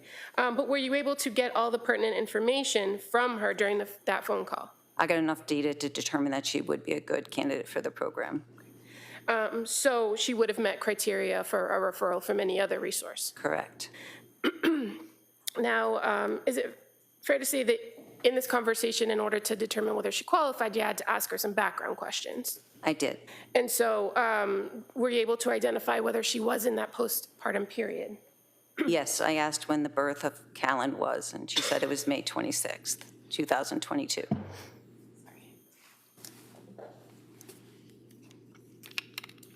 And so after determining that she was in fact postpartum with a baby at home, did you ask her any questions or did you learn any information about how the experience was earlier in the postpartum, right after birth? I did. She said she did really well for the first 12 weeks. She was excited, really happy. And then when Patrick went back to work, she said she started to struggle with some anxiety. And you knew Patrick to be her husband, Patrick Clancy? Correct. And do you recall her indicating that she was having difficulty leaving the baby, that she was feeling overwhelmed and having racing thoughts? Yes. Okay. And so in your training and experience, are those things that you would hear from new moms? It was very typical of what I'd hear. Did you learn from her whether she had engaged with any other treatment prior to contacting or prior to you having this conversation with her? She did say that she had met with a psychiatrist. She didn't give the name. And then she had also said that she had been in the emergency room a few days prior to. Okay, and were you able to determine that was actually the South Shore emergency room? Yes, it was. And that would have been on November 16th of 2022? Correct.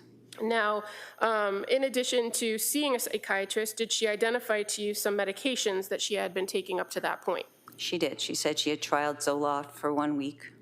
She also said that she'd been trialing Ativan and Benadryl, which worked the best to help her sleep. She identified she had questions about Buspar, didn't say specifically whether she had been prescribed that or not, but that she had questions about Buspar. Okay. And did she mention anything about that combination of Ativan and Benadryl in her treatment history that was of concern to her? Just that she had been taking it for 2 weeks. It worked really well, but then she was getting concerned about dependence, so she self-weaned herself off of that. And were you aware, did she tell you that she had been prescribed trazodone after that? Yes, after she went to the emergency room, she was prescribed trazodone. Did she indicate whether the trazodone gave her any relief to her sleep issues? She said she was able to fall asleep, but it was having difficulty staying asleep. Did she also indicate to you that one of her goals was not to be on long-term medications? Yes, she did. And based on this initial phone conversation, did you recommend that she come in for an intake appointment? I did. How about the immediate need for sleep? Did you address that with her in the phone I call? just encouraged her to take the medication that she already had on hand, that if the Benadryl and the Ativan were working, she should take that to help her sleep that night. And we talked the next morning about different options. And also in this initial phone call, did you have a conversation with her about options and risks of various types of SSRIs or continued use of benzodiazepines? Yes, we reviewed that being on SSRI most of the time is preferable than being on benzodiazepines for long periods of time, especially to address her concern about addiction or dependency on the medication. Okay. And is this kind of a normal conversation you would have with somebody to screen them and determine whether the clinic, the South Shore Perinatal Clinic, was an appropriate fit? Yes, it's more to establish rapport and get a basic understanding and make sure that she was safe. Okay. And she did indicate that she was safe. And so that's kind of my follow-up to that. So in the course of that phone call, you were able to communicate with her, correct? Correct. And what she was telling you about her reported history, did that seem to make sense to you? Yes, it did. And did you identify, or were you addressing or assessing during the whole course of this conversation whether there was any immediate safety risk or need for her? Yes, I was. And did you find that there was any? There was no immediate need. Now, as a result of this conversation, did you determine whether she was having any suicidal ideations? Yes, I asked her specifically if she felt like she wanted to harm herself or her children, and she said no. And how about asking her about homicidal ideations? Yes. And did she indicate whether she had any? She did not. Did you also ask her whether she had experienced any auditory hallucinations? I did. And did she experience any? Not at the time, no. And did she indicate to you whether she'd ever experienced any? No, How about visual hallucinations? Did you ask her about those? I did. And did she indicate that she had experienced any? No. And delusions, did you ask her whether she had any delusions? I didn't ask specifically about delusions, I believe. Okay, and in the course of talking with an individual, do you kind of constantly keep that in mind with what they're telling you, whether they're having any ideas or of delusion? Yes, I do. In the conversation you had with her on November 20th, did you identify, based on your conversation with her, whether she was experiencing delusions? No, I did not. And fair to say, a standard set of questions that you also ask have to do with drug use or tobacco or alcohol. Did you ask those questions as well? I don't recall.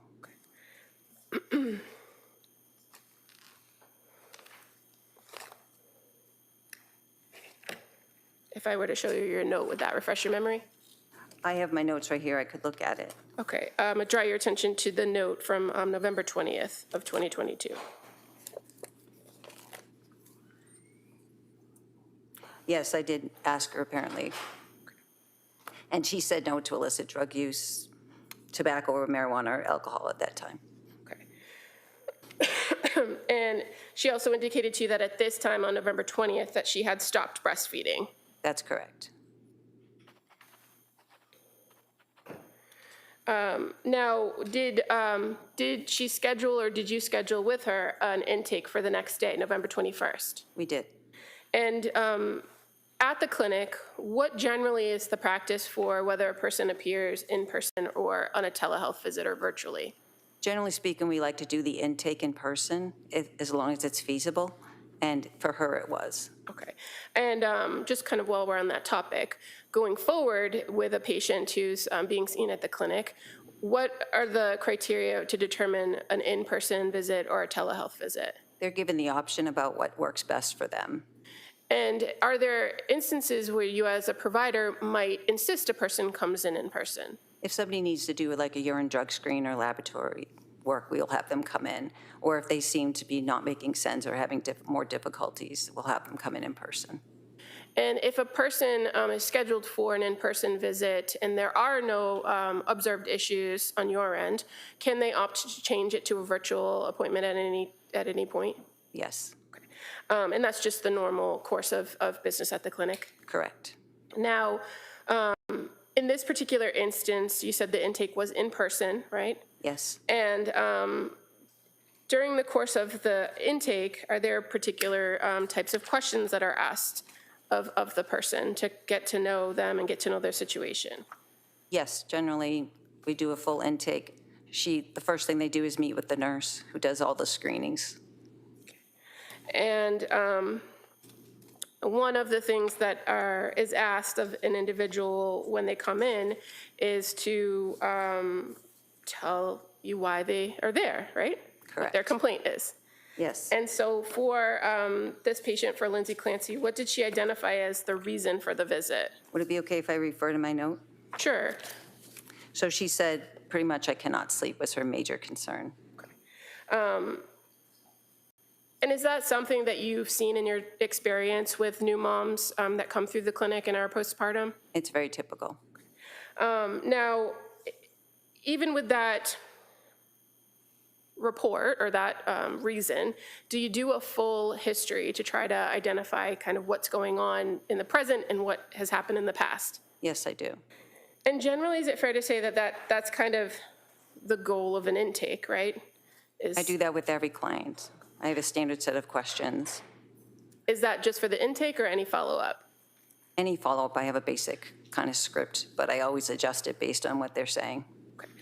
But fair to say, once a person gives kind of that history of their background, especially if they've had prior births before, prior experiences with mental health professionals or psychiatric history, that kind of follows the patient as they go through with their subsequent visits. Yes.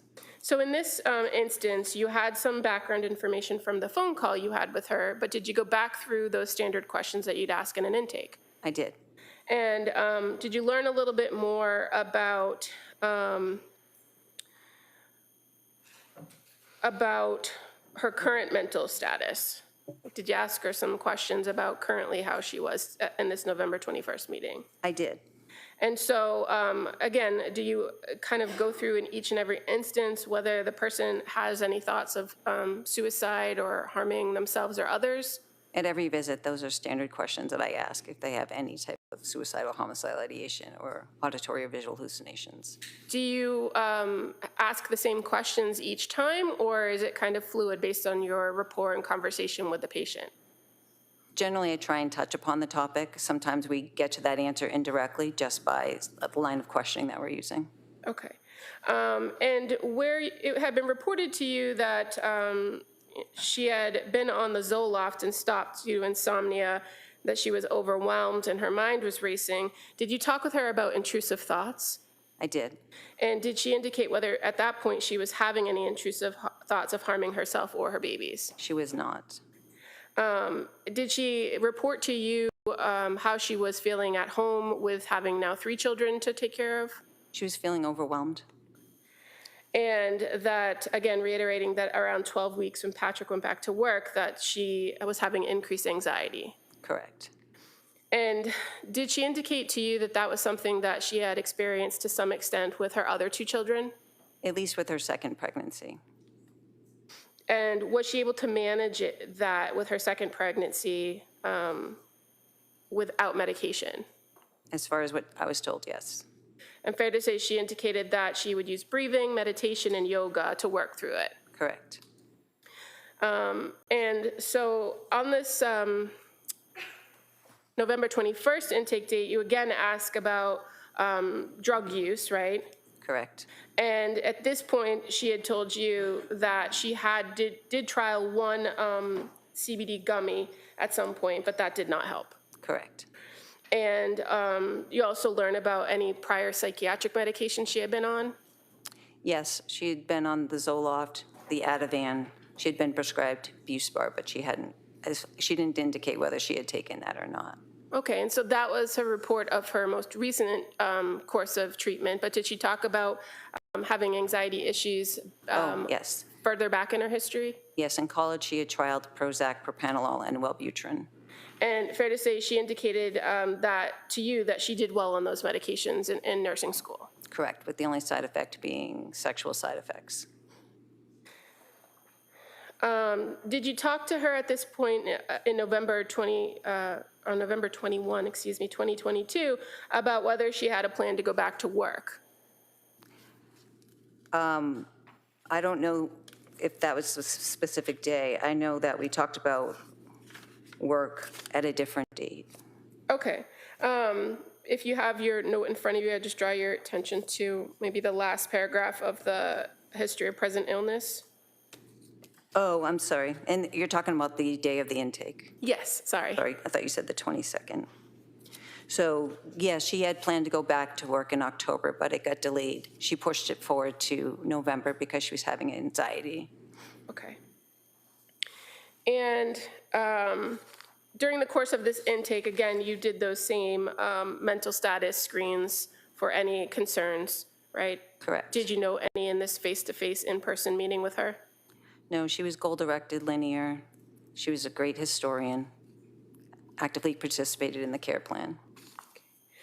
And as far as some of the screenings that you do during these visits, for a person who is in that postpartum period, are there any specific screenings that you do? Yes, we do the Edinburgh Postnatal Depression Scale. We did the GAD, which is the Generalized Anxiety Depression Scale. We did the Mood Disorders Questionnaire Scale, the Colombian Suicidal Scale, as well as the 5 Ps, which assesses for substance use disorders in pregnancy and postpartum. And so as far as in each one of those screens, what did you find as it pertained to this particular patient? She was significantly high in the GAD-7, which is for generalized anxiety. She scored 21 out of 21, which is, they're just screening, so it's not diagnostic, but it did indicate that she was experiencing extreme anxiety.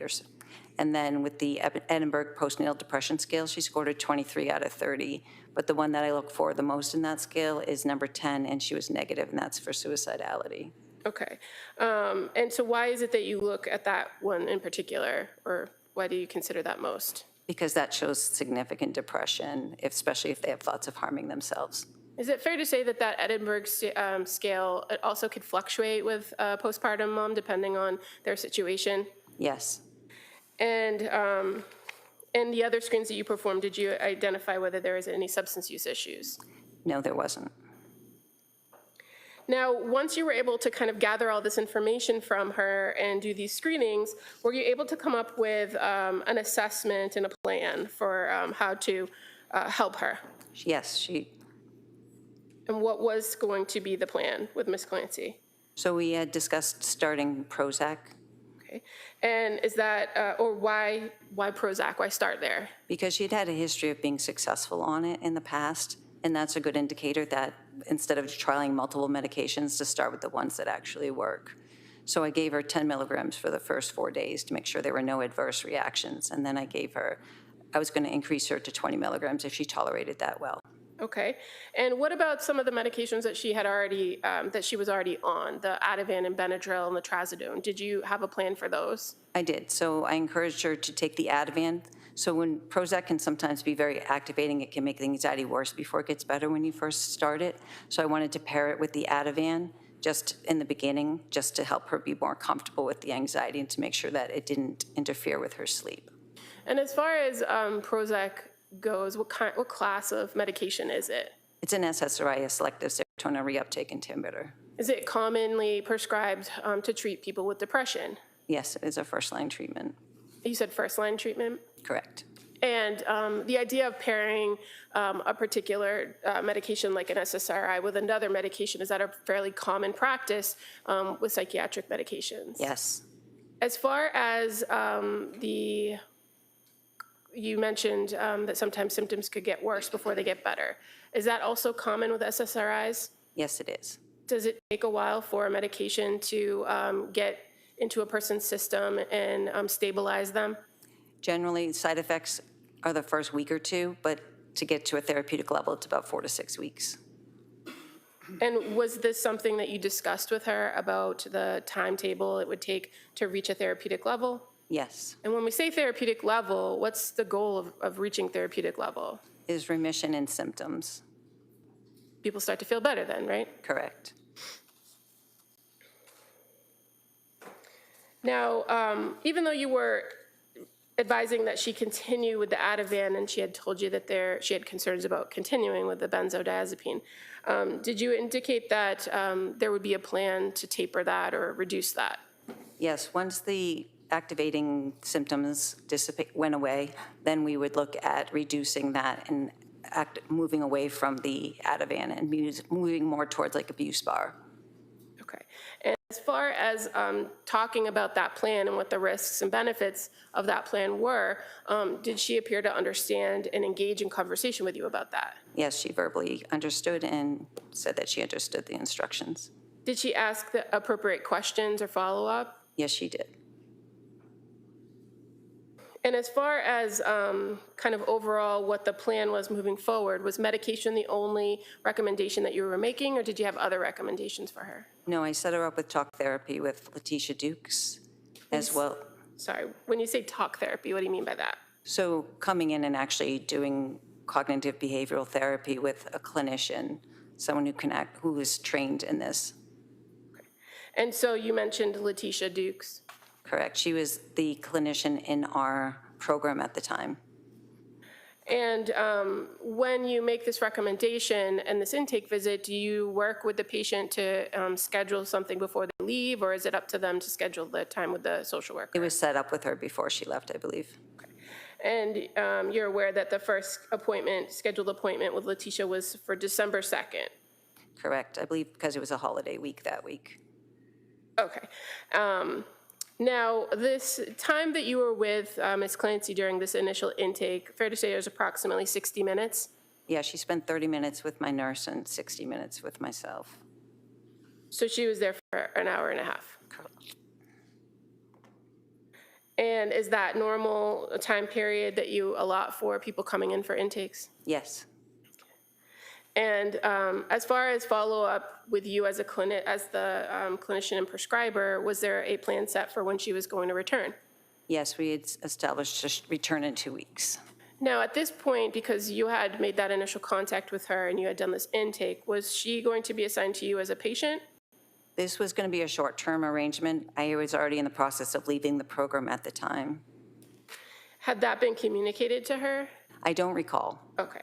As far as what your plan was, how long were you remaining at the practice? I was at the practice until mid-December. So this was like a pre-planned, I was moving back to New Hampshire, yes. but as far as the preliminary care, did you continue on with Lindsay as a patient? No, I transferred her care on November 30th. And I communicated with that to Lindsay. Okay. So as far as after the intake, she was provided with that December 2nd intake or meeting with Letitia Dukes, the social worker. And then the next scheduled event would have been December 7th, right? For a follow-up?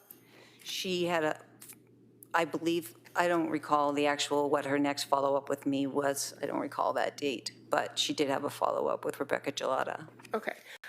Prior to you communicating on November 30th that you were transferring her care, did you have further contact with Lindsay Clancy? Yeah, we had a few phone calls and my chart messages going back and forth.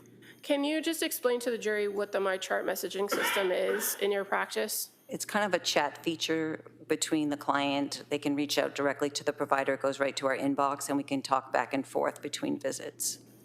And do you encourage patients when they come in and that first meeting to utilize the MyChart messaging system? I do. Often it's the quickest way to get a hold of me if they're experiencing any major issues. And fair to say it's just an easy way in between visits to communicate particular points of information or concerns or symptoms? Yes. Do you, in your practice, often use MyChart messages if you're not available to meet with the patient to make changes to their treatment plan? Occasionally, yes. Now, prior to your first MyChart message with Lindsay Clancy, did you get a text message from her on your personal phone? I don't recall. Okay. Do you recall whether Sue Clancy provided your number to Lindsay? I know I did. So she had my number because I called her from my personal phone call because it was on a Sunday when I reached out to her initially. So that November 20th phone conversation was a communication between you and her on your personal phone? Correct. And so do you recall on November 22nd getting a message from her saying, "Hi, Julie, this is Lindsay Clancy. I'm sorry to contact you like this, but when you have a minute, can you please call?" I can't recall whether that was a MyChart message or if that was on my personal phone. I apologize. That's okay. As a result of some way her contacting you, did you then have or send her a message or have a conversation with her on November 23rd? I know we communicated on the 22nd. I sent a message saying that was the day she was getting nervous about starting the Prozac, so we encouraged her to go ahead and start the Prozac. I know we communicated on the 23rd, either by phone or by MyChart message, that indicated that she had taken the medication. She had started it on the 22nd. Okay. And were you aware at this time period that she was currently already a patient in the South Shore Health System Network with a primary care physician named Margaret Anastasia? Yes. And she's a nurse practitioner, right? Correct. Now, as far as these concerns that she relayed to you about starting the Prozac, do you know whether she did start the Prozac? Yes, she stated that she started the Prozac on the 22nd of November. Okay. And by November 25th of 2022, did you start having some MyChart communications with Lindsay Clancy? I did. And so just referring first to November 25th of 2022, fair to say that you gave her or sent her a MyChart message encouraging to kind of stick with the plan, right? Correct, prior to that, yes. At that point, had you prescribed her something to help her sleep outside what you had previously provided or outside what she had? Before November 25th, I did not. Okay, so on November 25th, did you prescribe her some additional medications? I did. So she wasn't tolerating the Prozac, so we had a conversation about stopping the Prozac. I gave her, she was really having a hard time sleeping, so I gave her a one-time dose of Ambien.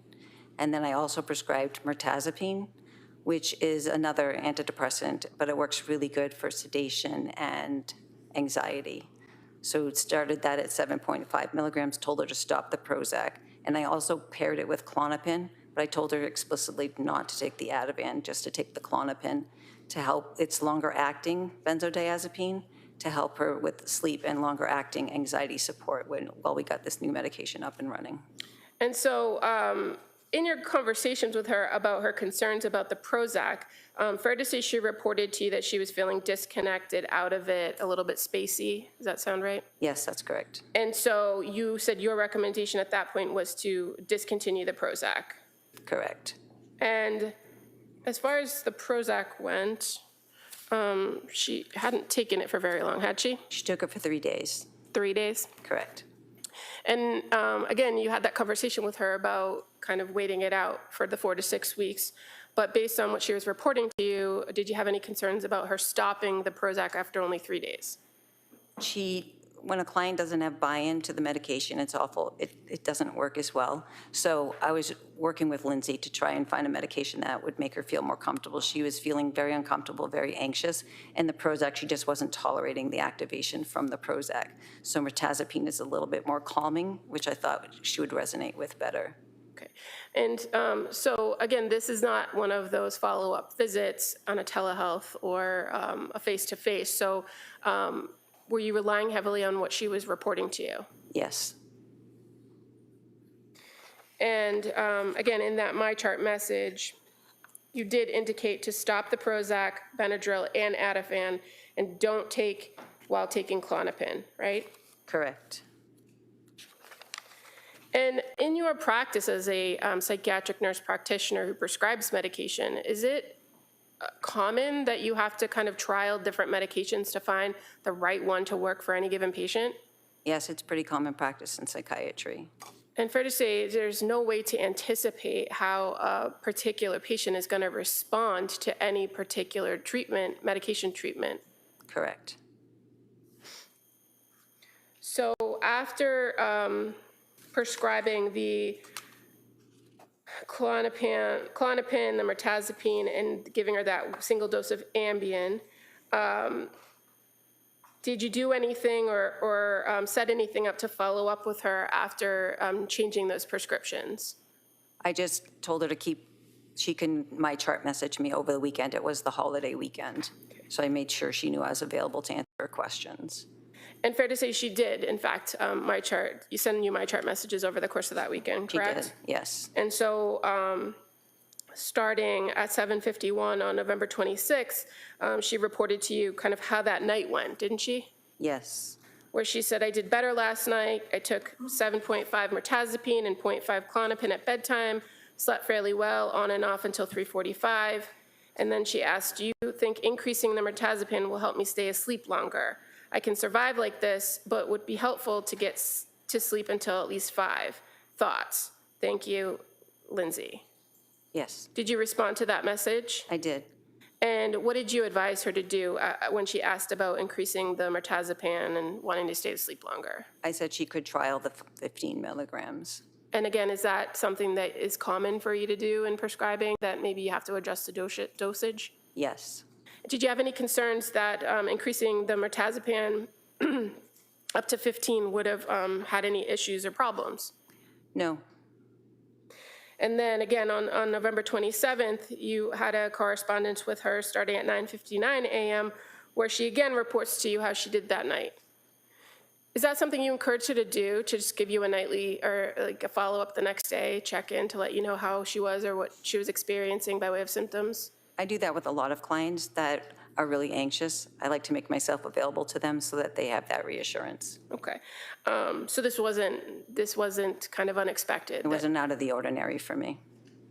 And so on the 27th, she indicated she slept well, taking the 15 mirtazapine and the 0.5 Klonopin, feel rested but super disconnected with myself and reality, and describes it as a scary feeling, thinking of stopping Klonopin tonight and just taking the mirtazapine. Do you recall that I do. communication?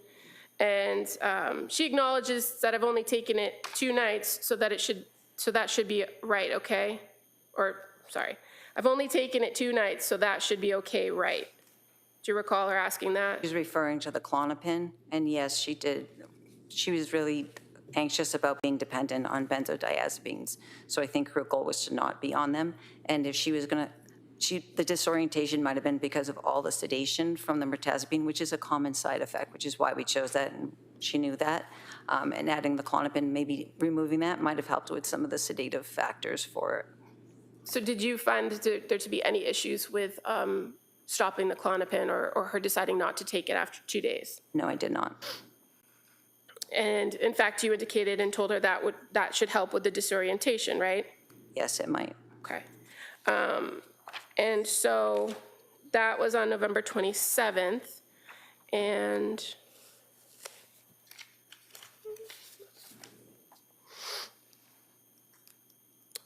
fair to say that there was another communication via my chart on November 28th with Lindsay Clancy. Yes, there was. And at this point, she was asking for, or there was some back and forth about needing a note for work, correct? Correct. And is that something that you had talked about with her, about getting another note for work? Yes, that's what I do that often. And in fact, you kind of went back and forth with her, and ultimately she said never mind, that she didn't qualify for short-term disability anymore, and she's just going to be on personal leave. Correct. So on the 28th, there was no back and forth about her taking the medicine and the effects or how she was feeling? She actually had a panic attack earlier in the day before those communications about work. And I recommended she take 0.5 of Ativan and go for a run. And I also recommended that she consider doing the partial hospitalization program at women and infants. And what was her response to the recommendation for the partial hospitalization program? At that time, she felt it wasn't going to work logistically for her or her family. Okay. And why did you recommend maybe going for a run? To get rid of some of the adrenaline from the anxiety. And running has been a really good thing for her in the past, and I thought it would help calm her down. Okay. Now, on November 29th of 2022, that was the first day that she actually met with Rebecca Gelada, but you had some conversation with her, or she sent you a message, I should say, earlier in the day, correct? She sent me a message earlier in the day, and at that time I wasn't working that day, and Rebecca had an opening, so I offered the appointment with Rebecca for her. So I didn't actually communicate with her that day. Okay, but you did receive her message at 6:05 a.m., where she reported that at that point she took 15 Remeron and CBD and it only worked slightly. Correct. So how did you get from what you have told us now was the mirtazapine, or that's Remeron, right? Correct. How do we get from just the mirtazapine with not the other, without the Klonopin or without some other? The Klonopin was an as-needed medication. Okay. So I honored her choice to be able to decide whether she wanted to take that or not. Okay. So after this panic attack, after the communication about the work form, she reports the next morning that she took the 15 of the mirtazapine or Remeron, and then she was having some sleep issues, right? Correct. And that she tried breathing meditation and muscle relaxation, but that she ended up having to take the Ativan. Correct. Now, had you had any conversation with her in this back and forth in these MyChart messages about whether Ativan was something that she should continue to take?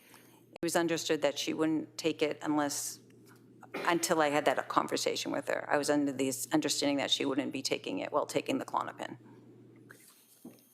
But she had told you she wanted to discontinue the Klonopin. Correct. And so you said as of November 30th that you had then fully transferred care. I let her know that I would be leaving the clinic, and I thought it would be best if she saw a clinician that was working 5 days a week. And Rebecca Gelada, is she a clinician that works at the clinic? Correct. And had you worked with her for quite some time? She had been in the clinic, I think, for 2 years, I believe, at the time.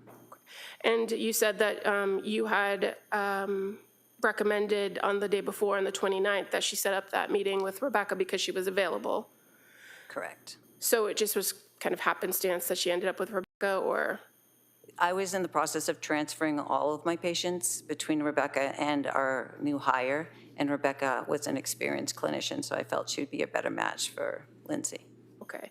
And as far as when you sent or communicated to Ms. Clancy that you were transferring her care, that was via my chart message, right?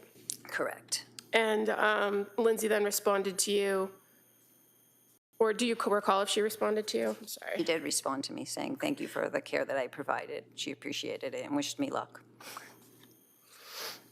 Did you have any other contact with Lindsay Clancy after that point? No, I did not.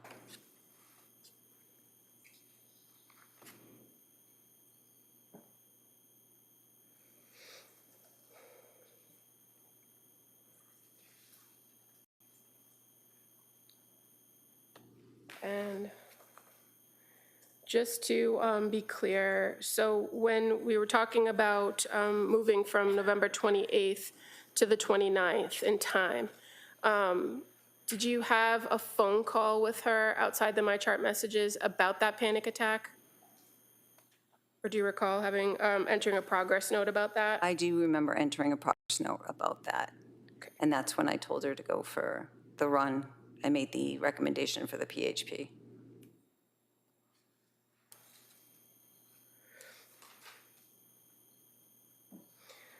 Did you ever have any further contact with Sue Clancy about Lindsay Clancy's care after that first contact on November 20th, 2022?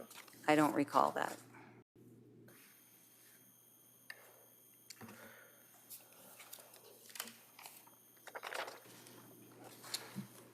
I have no further questions at this time.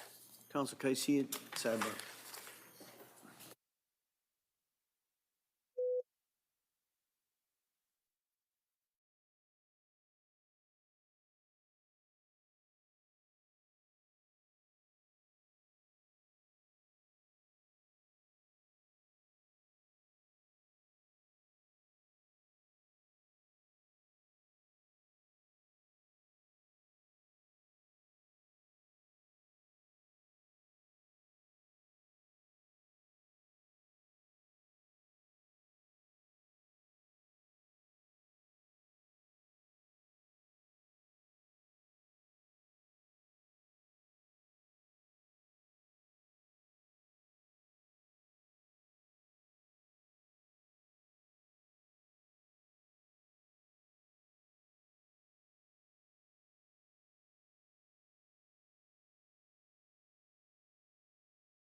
All right, ma'am, you may step down.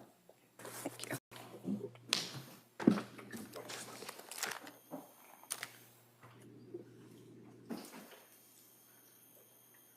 All right, well, members of the jury, just a couple minutes. So we're going to break. The Commonwealth is finished on their direct. We're going to start with the cross-examination of this witness, but we're going to start that tomorrow. All right, so we're going to break till tomorrow. Remember my instructions. Don't talk about this case. Don't read about this case, or even similar cases in regards to this. Don't read anything. Don't take any field trips. Don't do any research. You kind of know what the instructions are. I'm going to ask you those questions. We'll come in. We might start. I'd ask you to be here ready to go at 9. There may be an issue I have to talk to counsel. It might cause a little bit of a delay, but we'll try and keep that minimized. We'll get you in here tomorrow. Okay? Great. Thank you for all your work, and I hope you have a nice evening. We'll see you tomorrow. All right.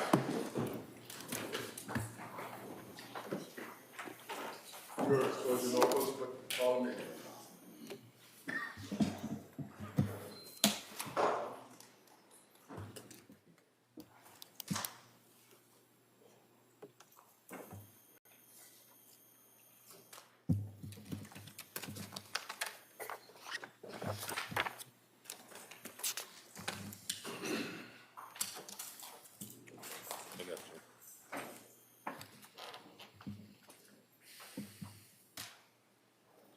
Jurors have exited the courtroom. This court's in session. Please be seated. All right. Anything else we need to address the court? Thank you. So the plan will be to start tomorrow.